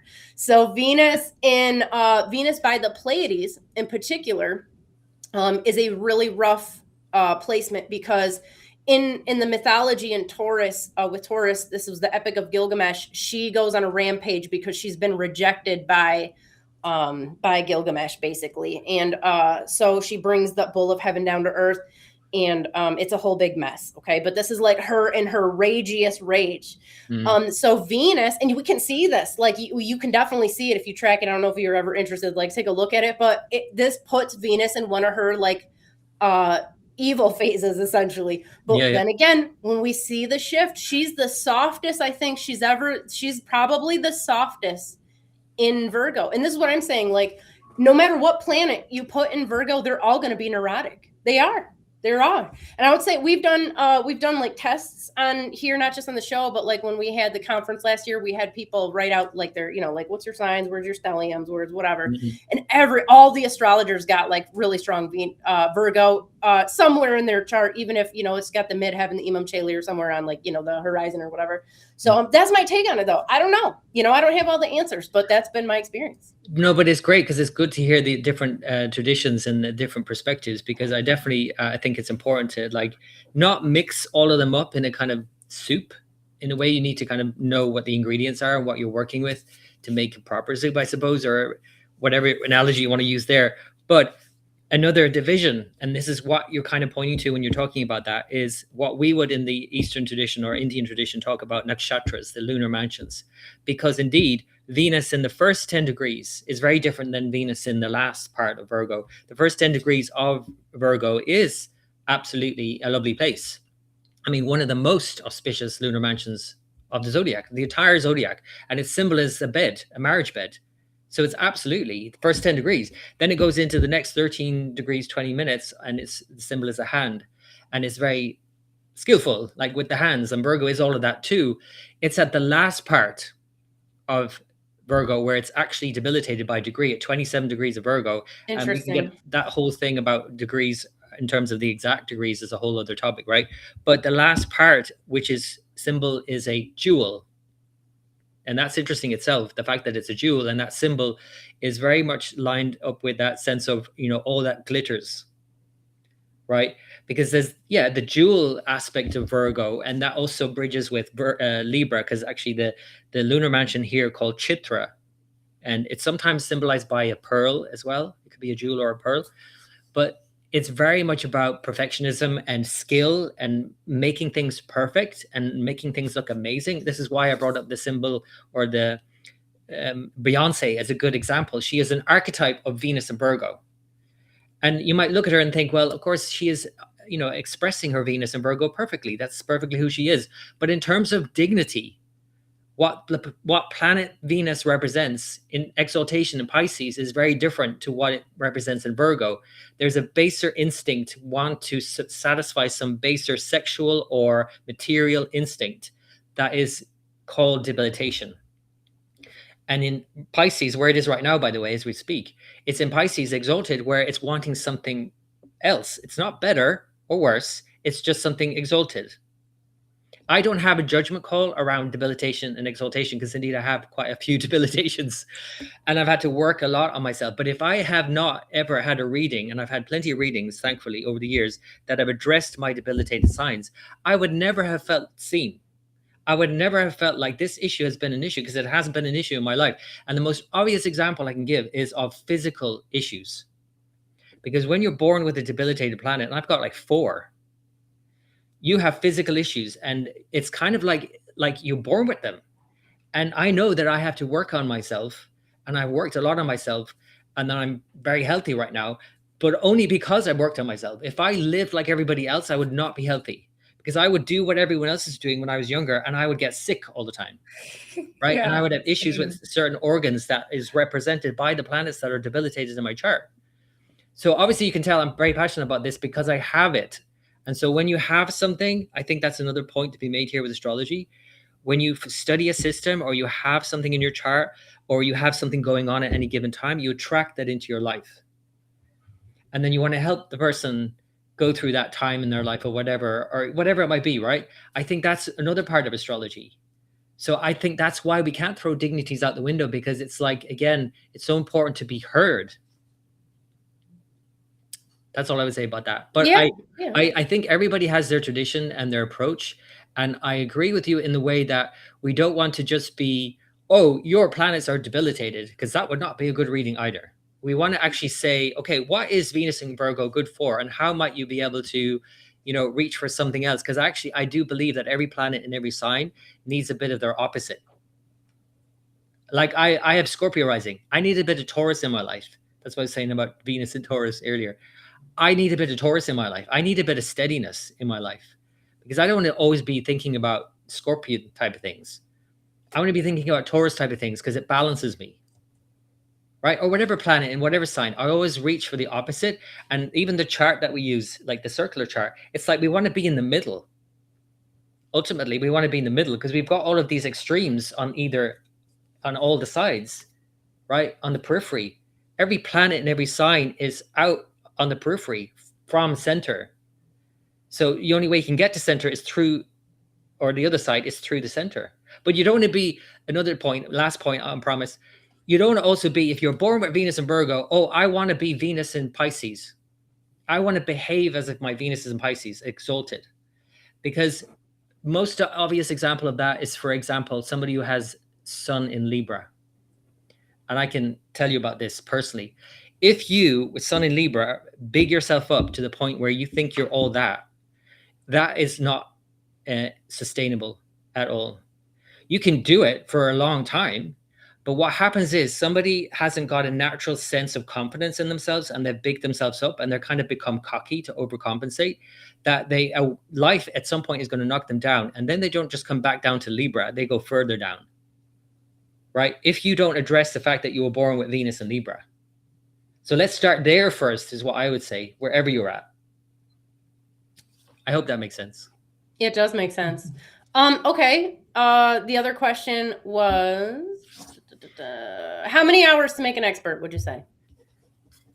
I really don't have I couldn't quantify it. I would say that it would be, like my teacher said, I don't know if this is a common phrase or that she came up with it, but she would always say, life teaches astrology to astrologers. So I don't think that's why, I don't know about like you, but I feel like 3 years of studying astrology, if you haven't lived life, do you want to go to an astrologer who hasn't lived any life? No, I don't know. I don't even want to hang out with that person. I don't know. Well, then you got to live a bit of life. You got to live a bit of life, and then study while living your life, and live your life through astrology. You got to be, like I'm sure all three of us are, obsessed with astrology. Why would you go to an astrologer who wasn't obsessed about their subject and wants to like live and breathe it? That's good. So I would say hours. Well, 24/7 for years and years and years. Yes. That's so real. I know I was avoiding looking at the transits because I had been kind of upset and moody and all sorts of out of sorts. And when I went and looked, I was like, oh, I think that's why, just Venus transits, the moon, all of it was like collaborating together. And I'm glad I didn't look before. I'm glad I experienced it and then got to go look, because I don't know, sometimes I think we can look ahead, and like, for me, I get all like, oh my God. And then it turns out to be fine.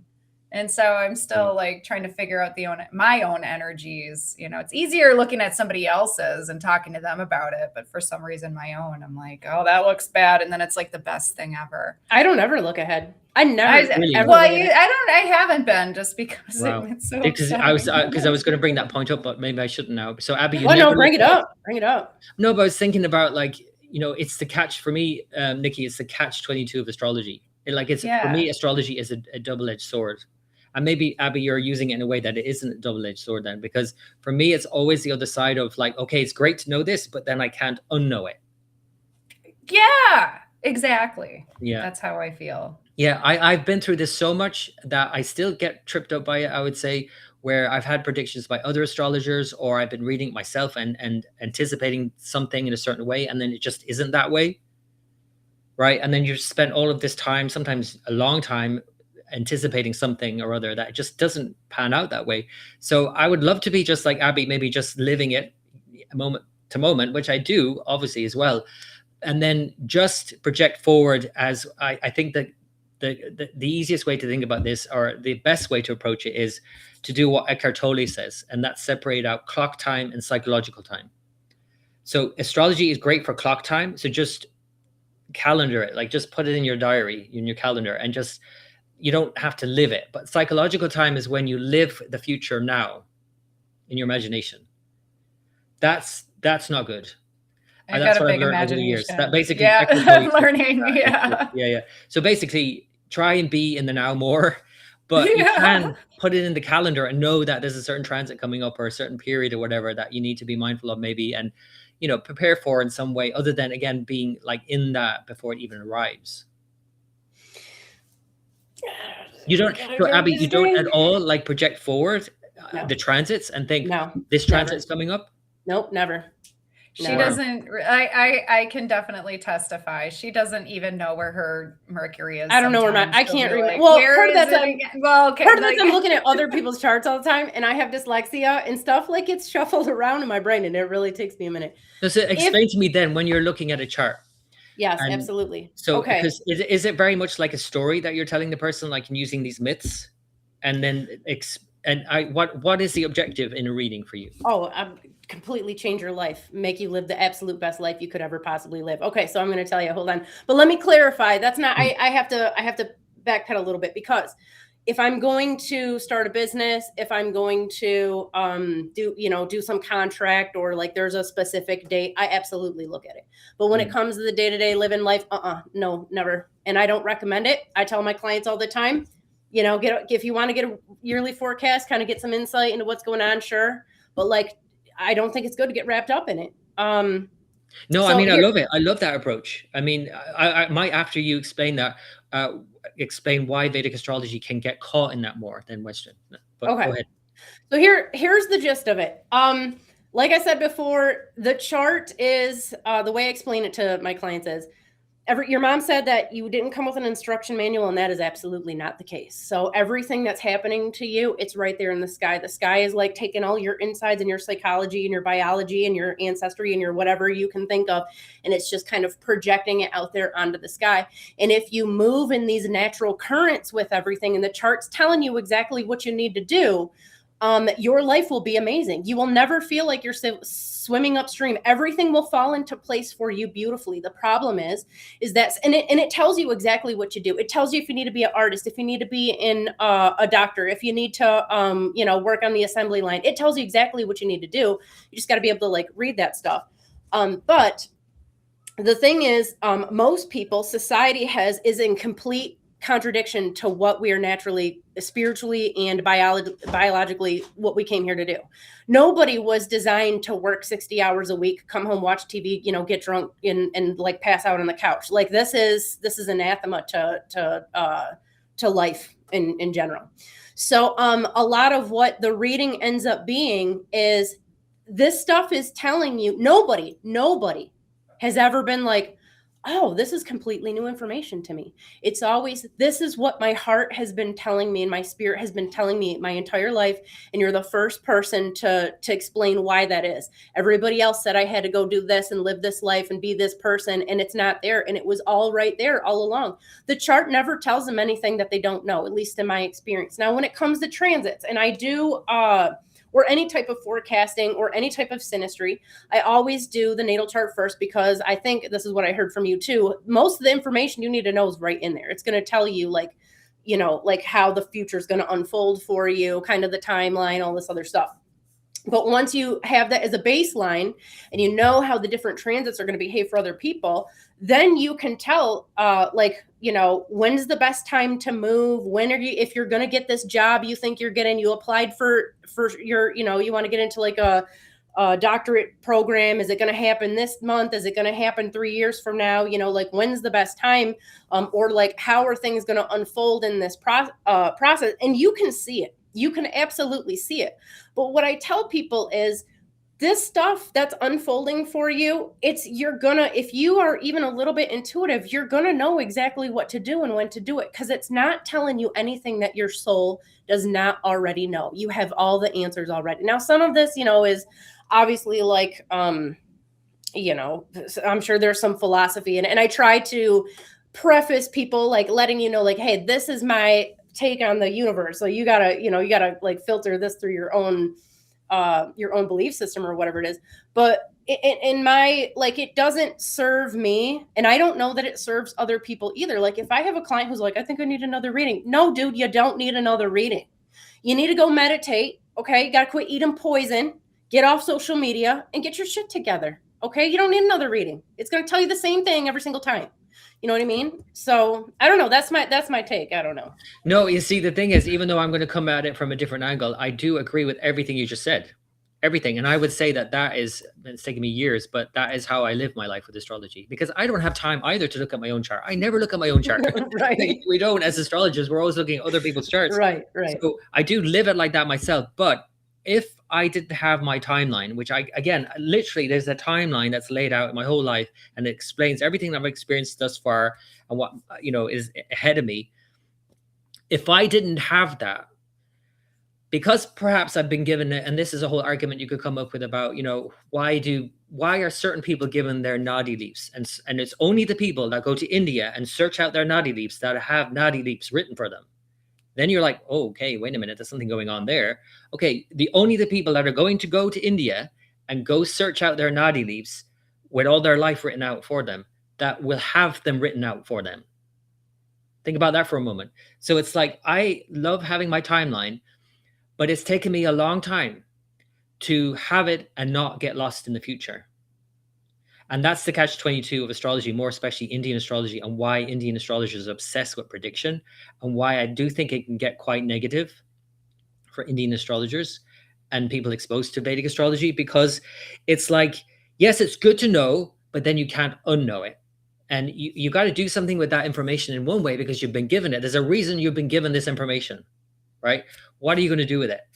But in another way, you also got to, like, not live that every moment of every day and still know that on some level. And it's different to transits. This is the thing. When you're just thinking about transits, it's kind of like, it's talking about what the weather is going to do next week. Do I really care about what the weather is going to do next week? No, I'm going to enjoy the weather right now. It's sunny today. Do I care that it's going to be raining next week? No. It's different though when you bring in daśās, because it's like, it's so personal and internal that it's like, if you know that you're going to go through not just a week, but a year of something next year, it might be a good idea to know now to start preparing for that. And then when it comes, you're not going to be overtaken by it. You're prepared for it, but also it's not surprising to you. And then you can live with it and accept it. The acceptance is the key thing. Like, if I didn't have my timeline, I would have a hard time accepting a lot of things in my life that happened. But when I see it laid out in a timeline, I'm like, okay, I'm okay with that now.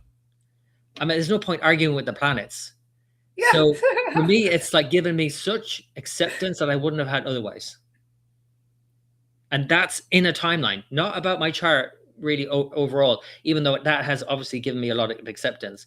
But I'm talking about how that chart has progressed over time. And in this particular way, I would have had a hard time accepting some things that happened in my life if I didn't see it laid out already in my chart. Well, how do you know? I know we're going into like the philosophy side of things. How do you know those things would have happened if you wouldn't have looked at it?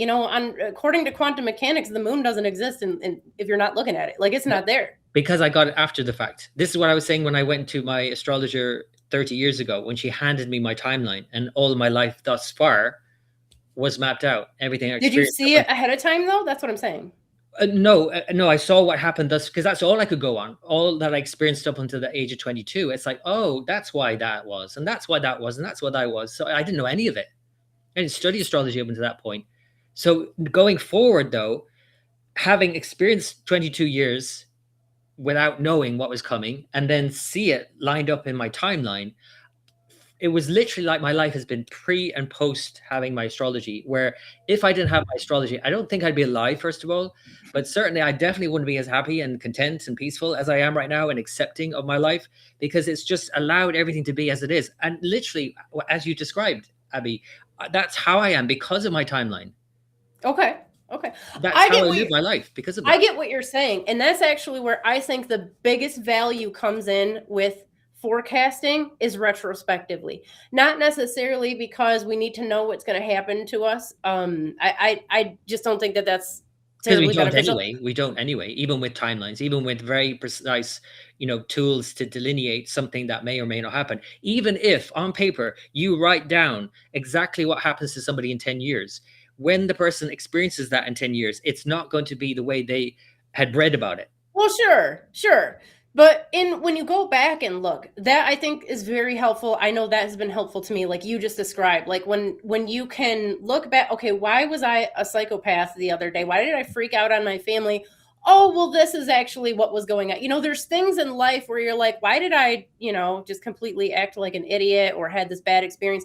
And then you can go back and be like, okay, yes, there is this cosmic weather, this influence that's occurring, and it's not maybe necessarily just I'm the worst person. Like this was the script, and this was how it's supposed to unfold. I think that's fantastic and phenomenal. I just, personally, this is my take. Some people want to know what the weather is. I don't even look at the regular weather forecast. I'm going to wake up, and if I go outside and my face is freezing, you're an exception. You're an exception, Abby. I think for probably apart from most astrologers, I think you're an exception. But most astrologers are going to want to know, right? And the analogy that's used a lot in Indian astrology is like a train on a track. It's like we know where we've come from and we're heading somewhere, but the train has left the station. You were born. You have some things laid out in front of you. It doesn't mean it's all going to pan out exactly the way you think it's going to pan out, because when you get to where you're going, it's going to be a very different experience. You're going to be in a very different mood at that time. Sure. It's all going to be felt very differently. But it is like having a train track or knowing the route, knowing where you're going. So in a bigger way, because I couldn't obviously explain this now because it will take another hour, but like there is in another bigger way, knowing where you're going, even in terms of, because a lot of people think that, and this is in a way, it might sound contradictory to what Niki said earlier, but it's absolutely not, because it's also true that your life is no big deal, but it's also purposeful. Both are true. Sure. It's just your life. You're just going through, you're experiencing life, and that's your purpose, just to be in the moment, every moment as it passes. But there is also an overarching purpose in your life that's mapped out very clearly in the Vedic chart, right? And that you are born for this. Yes. Right. You were born for certain things, and that's where your life is going. And I see this all the time, because when I do readings, most of the time it's people entering a new timeline, or in other words, let's say not entering a new timeline. I don't really like that phrase. Actually, a lot of people use that, like jumping timelines. It's literally they're ending a chapter in their life and they're starting a new one. And that's when they come for reading, because they know something is ending in their life and they know a new chapter is beginning, and they're not quite sure about this new chapter. Yeah, intuitively, they know something's up. So they're going to the expert. I would agree with what you said, that when I'm doing readings and I'm telling them about their new daśās, their new chapter, they're like, yeah, I get that. They already know, but it's just kind of confirmation for them. They like to hear it, because it's like, it gives them a sense of, assurance that this is they're exactly where they need to be in their life. Yeah. Agreed. Yeah. That is real. That is so real. As I experienced it, Gary did a reading for me, and we went over my timeline, and starting from the very beginning up until now, I was like, how did I never know about this? How did I never know about these timelines? It's like literally like knowing so about cool. The seasons. It's like literally you didn't know that there were seasons, as such a thing as seasons, and now you know the seasons. Okay, let's plan around the seasons. Doesn't mean you live winter when it's summer, but you can plan and enjoy summer and then enjoy winter too. Yeah, I definitely felt moving into that Saturn phase. Let's maybe say that that's a bit of a winter typically for most people, but a lot of people enjoy winter. I enjoy winter. I like winter. I'm in a Saturn phase right now. I enjoy Saturn. I'm very introverted. I love my own company. But I do not rally, and I see this so much that I have to mention it here. I see so many people, more especially in Saturn phases, rally everything against it, because culturally, even just society teaches us that you got to keep going. You got to keep producing. You got to keep doing. You got to keep doing. And Saturn is like, no, opposite. Slow down. Stop. Yeah. I caught that in a meditation, because Abbey was like, you need to get reconnected with your Saturn. Since you're having so many Saturn, get reconnected. And I did a meditation, and I got there. And the first thing my Saturn said to me was, we're going to slow down. And I was like, no, I go trust you. This is me. I go like, and that's hilarious because it's so real. Can you imagine I've had if I didn't have the knowledge that I'm in a Saturn phase right now, what my life would be like right now? I'd be beating myself up a bit, I would say. But because I know I'm in a Saturn phase, I am slowing down purposefully. I'm going with it because I know myself. I obviously intuitively know, but I also know, looking at my timeline, that actually this is a time to slow down, and I'm not going to beat myself up about it, right? I'm going to slow down. Yeah, exactly. That's all it is, really. And I do. And it's great. That's the reading. Because life got better when I was like, oh, I don't have to work that hard. Oh, okay. I don't have to. Yeah. Yeah, but the catch-22 with Saturn, though, is it's a bit tricky because it's also asking you to work hard. It is. It's a bit of a tricky one because it's asking you to work hard and slow down, and you're like, wait a minute, which am I doing now? Yeah, efficiency. It's about efficiency. It's about changing my routines and my habits and dropping the stuff that doesn't work and creating new routines, new things that work, and new ways of organizing, my mind. So yeah, that's how it's been working out for me. And I'm trying to go with it. Trying. I have good days and bad days, but it's working. Yeah, and I think if I didn't know that. I don't know if you, Niki, or Abbey knows this side of Saturn in tradition. I don't know if this is the way it is, Abbey, but in obviously when we think about Saturn, there is another side of Saturn that it's all about our responsibilities. We all know the kind of that side of Saturn, and we all should do whatever we should do, right? We all know what we should or shouldn't do. But like even just the ancient Roman festival Saturnalia, like that was flipping the script. So there's a part of us that's also the Saturn part of us that's a bit impish. It wants to like do the very thing that we know we shouldn't do. Do you know what I mean? That's closer to Mesopotamian Saturn. Saturn was he's the basis of Hercules. So all the stories, the epics of Hercules, they're all based on his stories. He goes on all these adventures, slays all these monsters. He can be kind of ego-driven at times and get himself into trouble, but for the most part, he's successful at whatever he goes after. But he's a boss. Like Mesopotamian Saturn was awesome at most things. He does have a more practical side. After slaying some demons, he kind of causes all these natural disasters because he's this giant god and he's fucking shit up basically. Mm-hmm. But he helps society like rebuild after that, and he creates the conditions for humans to basically have civilization, to be able to farm, to have commerce and trade and all these other things. So he's a complex character, as most of the planets are, or the gods are in Mesopotamia. Like they're not just like one trick ponies. They got a lot going on. Yeah, I think that we tend to kind of create this kind of two-dimensional characters in modern astrology with the planets, and Saturn has just got this role. And I just think that going back to what I was saying earlier about my friend who thought of himself as a Cancerian and now he's like a Gemini, and it's like now we see him as a Gemini. Like we do the same with planets. We just see them in like one-trick ponies, and we live it that way then. And they're just obviously they're a lot more complex than that. There's so many dimensions to them, and I think that's important to think about. But I do think that, especially with Saturn, the kind of impish side of it, that kind of, even when you just practically think about it, if you are to continue doing the thing that you have to keep doing and the responsible thing or whatever, you're going to have to blow some steam now and again. You're going to have to go a bit crazy.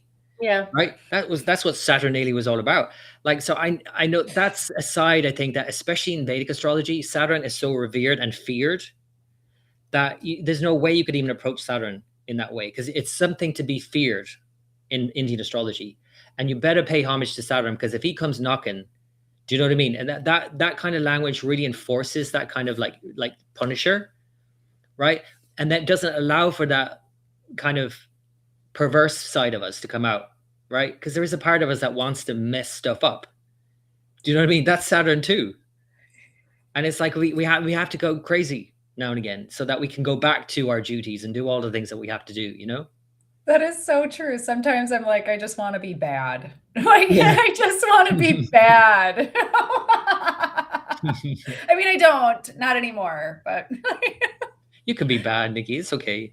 Yeah, I might stay up till 9 o'clock tonight. You know. Oh, you're crazy. You're crazy. So you're crazy. Crazy. Gary, what do you got coming up here? What's going on in timeline astrology world? Well, okay. So, well, I hope everybody knows about the workshop on Saturday. That's the Yes. 14th. Yeah. So Link in the description, everyone. great. So that's the next thing I've got coming up. I'm also probably going to do a couple of conferences this year in London and in Leeds, I'm hoping. And the London one, I think, is in person. The Leeds one, in person and online. These are Vedic astrology conferences. What else have I got coming up? Oh, my second edition of Daśā Vidya. Daśā is, again, my whole shtick. So I have released one already, but I'm bringing out a second edition. It's a lot more comprehensive. I'm going into all of these different alternative daśās or conditional daśās, we might say, based on certain things in a chart. You can apply certain daśās. So it's a lot more comprehensive, and that's coming out in the summer. I have another book called Rahu Daśā as well, which is specifically about the north node of the moon and its time period.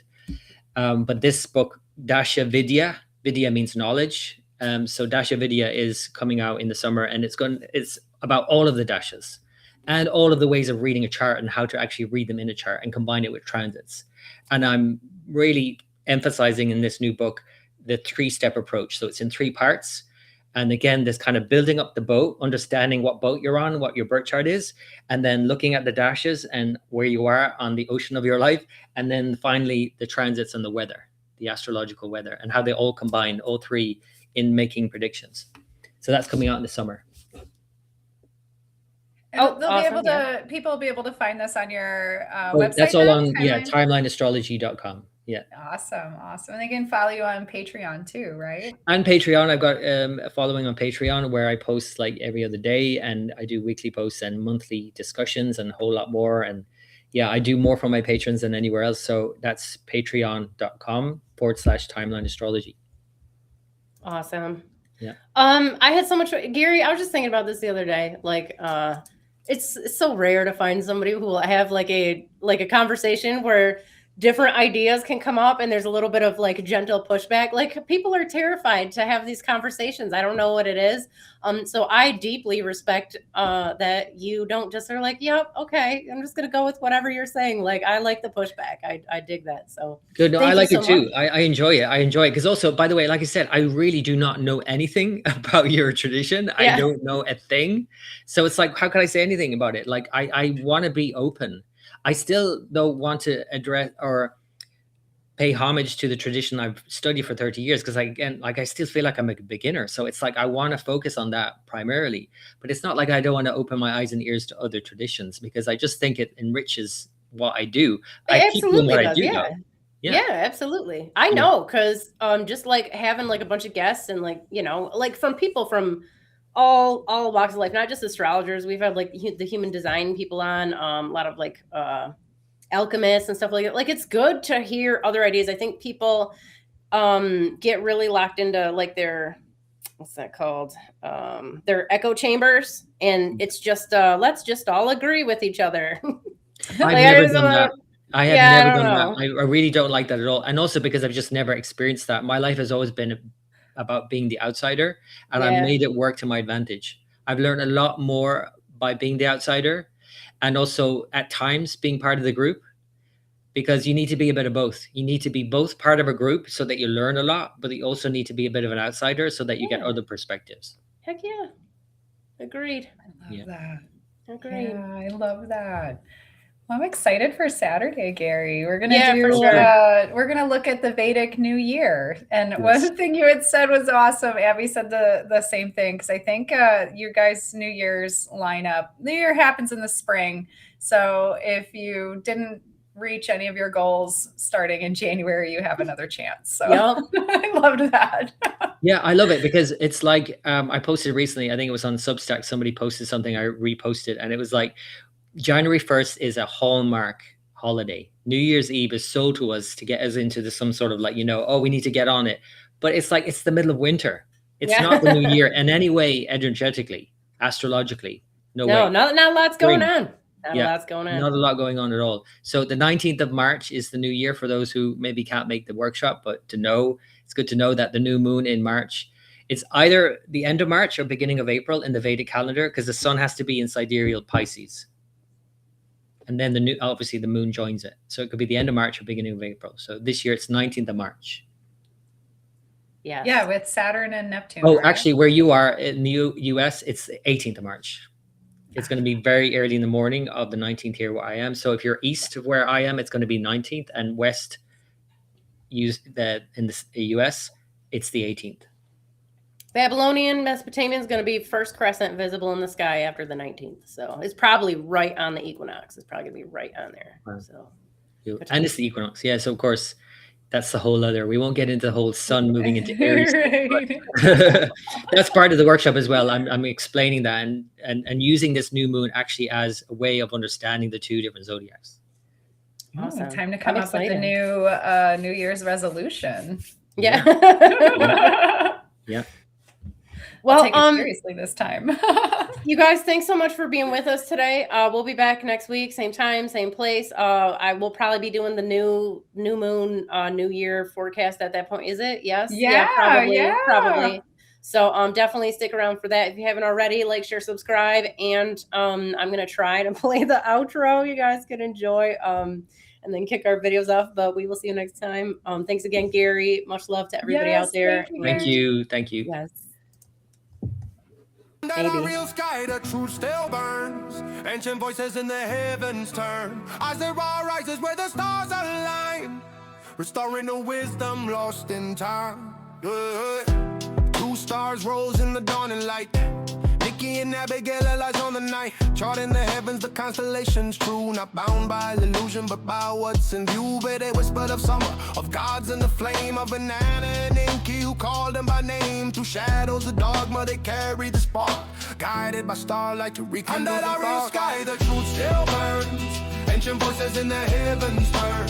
As they rises where the stars align, restoring the wisdom lost in time. Under the real sky, the truth still burns. Ancient voices in the heavens turn. As they rises where the stars align, restoring the wisdom lost in time. Yeah. Maps redrawn where the cosmos spins. Through silence and science, their song begins. No longer chained to the seasons' disguise. They brought back the truth in the watcher's eyes. The circle was broken, the truth made whole. With courage and reason, they honored the soul. For those who would seek what the ancients knew, the real sky speaks and the stars shine. Under the real sky, the truth still burns. Ancient voices in the heavens turn. As the rises where the stars align, restoring the wisdom lost in time. Under the real sky, the truth still burns. Ancient voices in the heavens turn. As the rises where the stars align, restoring the wisdom lost in time. Through cuneiform echoes and lunar signs, through Babylon's gates and forgotten lines, they lifted the veil with a steady hand. To see is reborn to reclaim the land. Under the real sky, the vision's clear. The sidereal call for all to hear. As I rising with radiant mind, truth reborn in the ancient light. Under the real sky, the truth still burns. Under the real sky, the truth still burns. Under the real sky, the truth still burns. Under the real sky, under the real sky,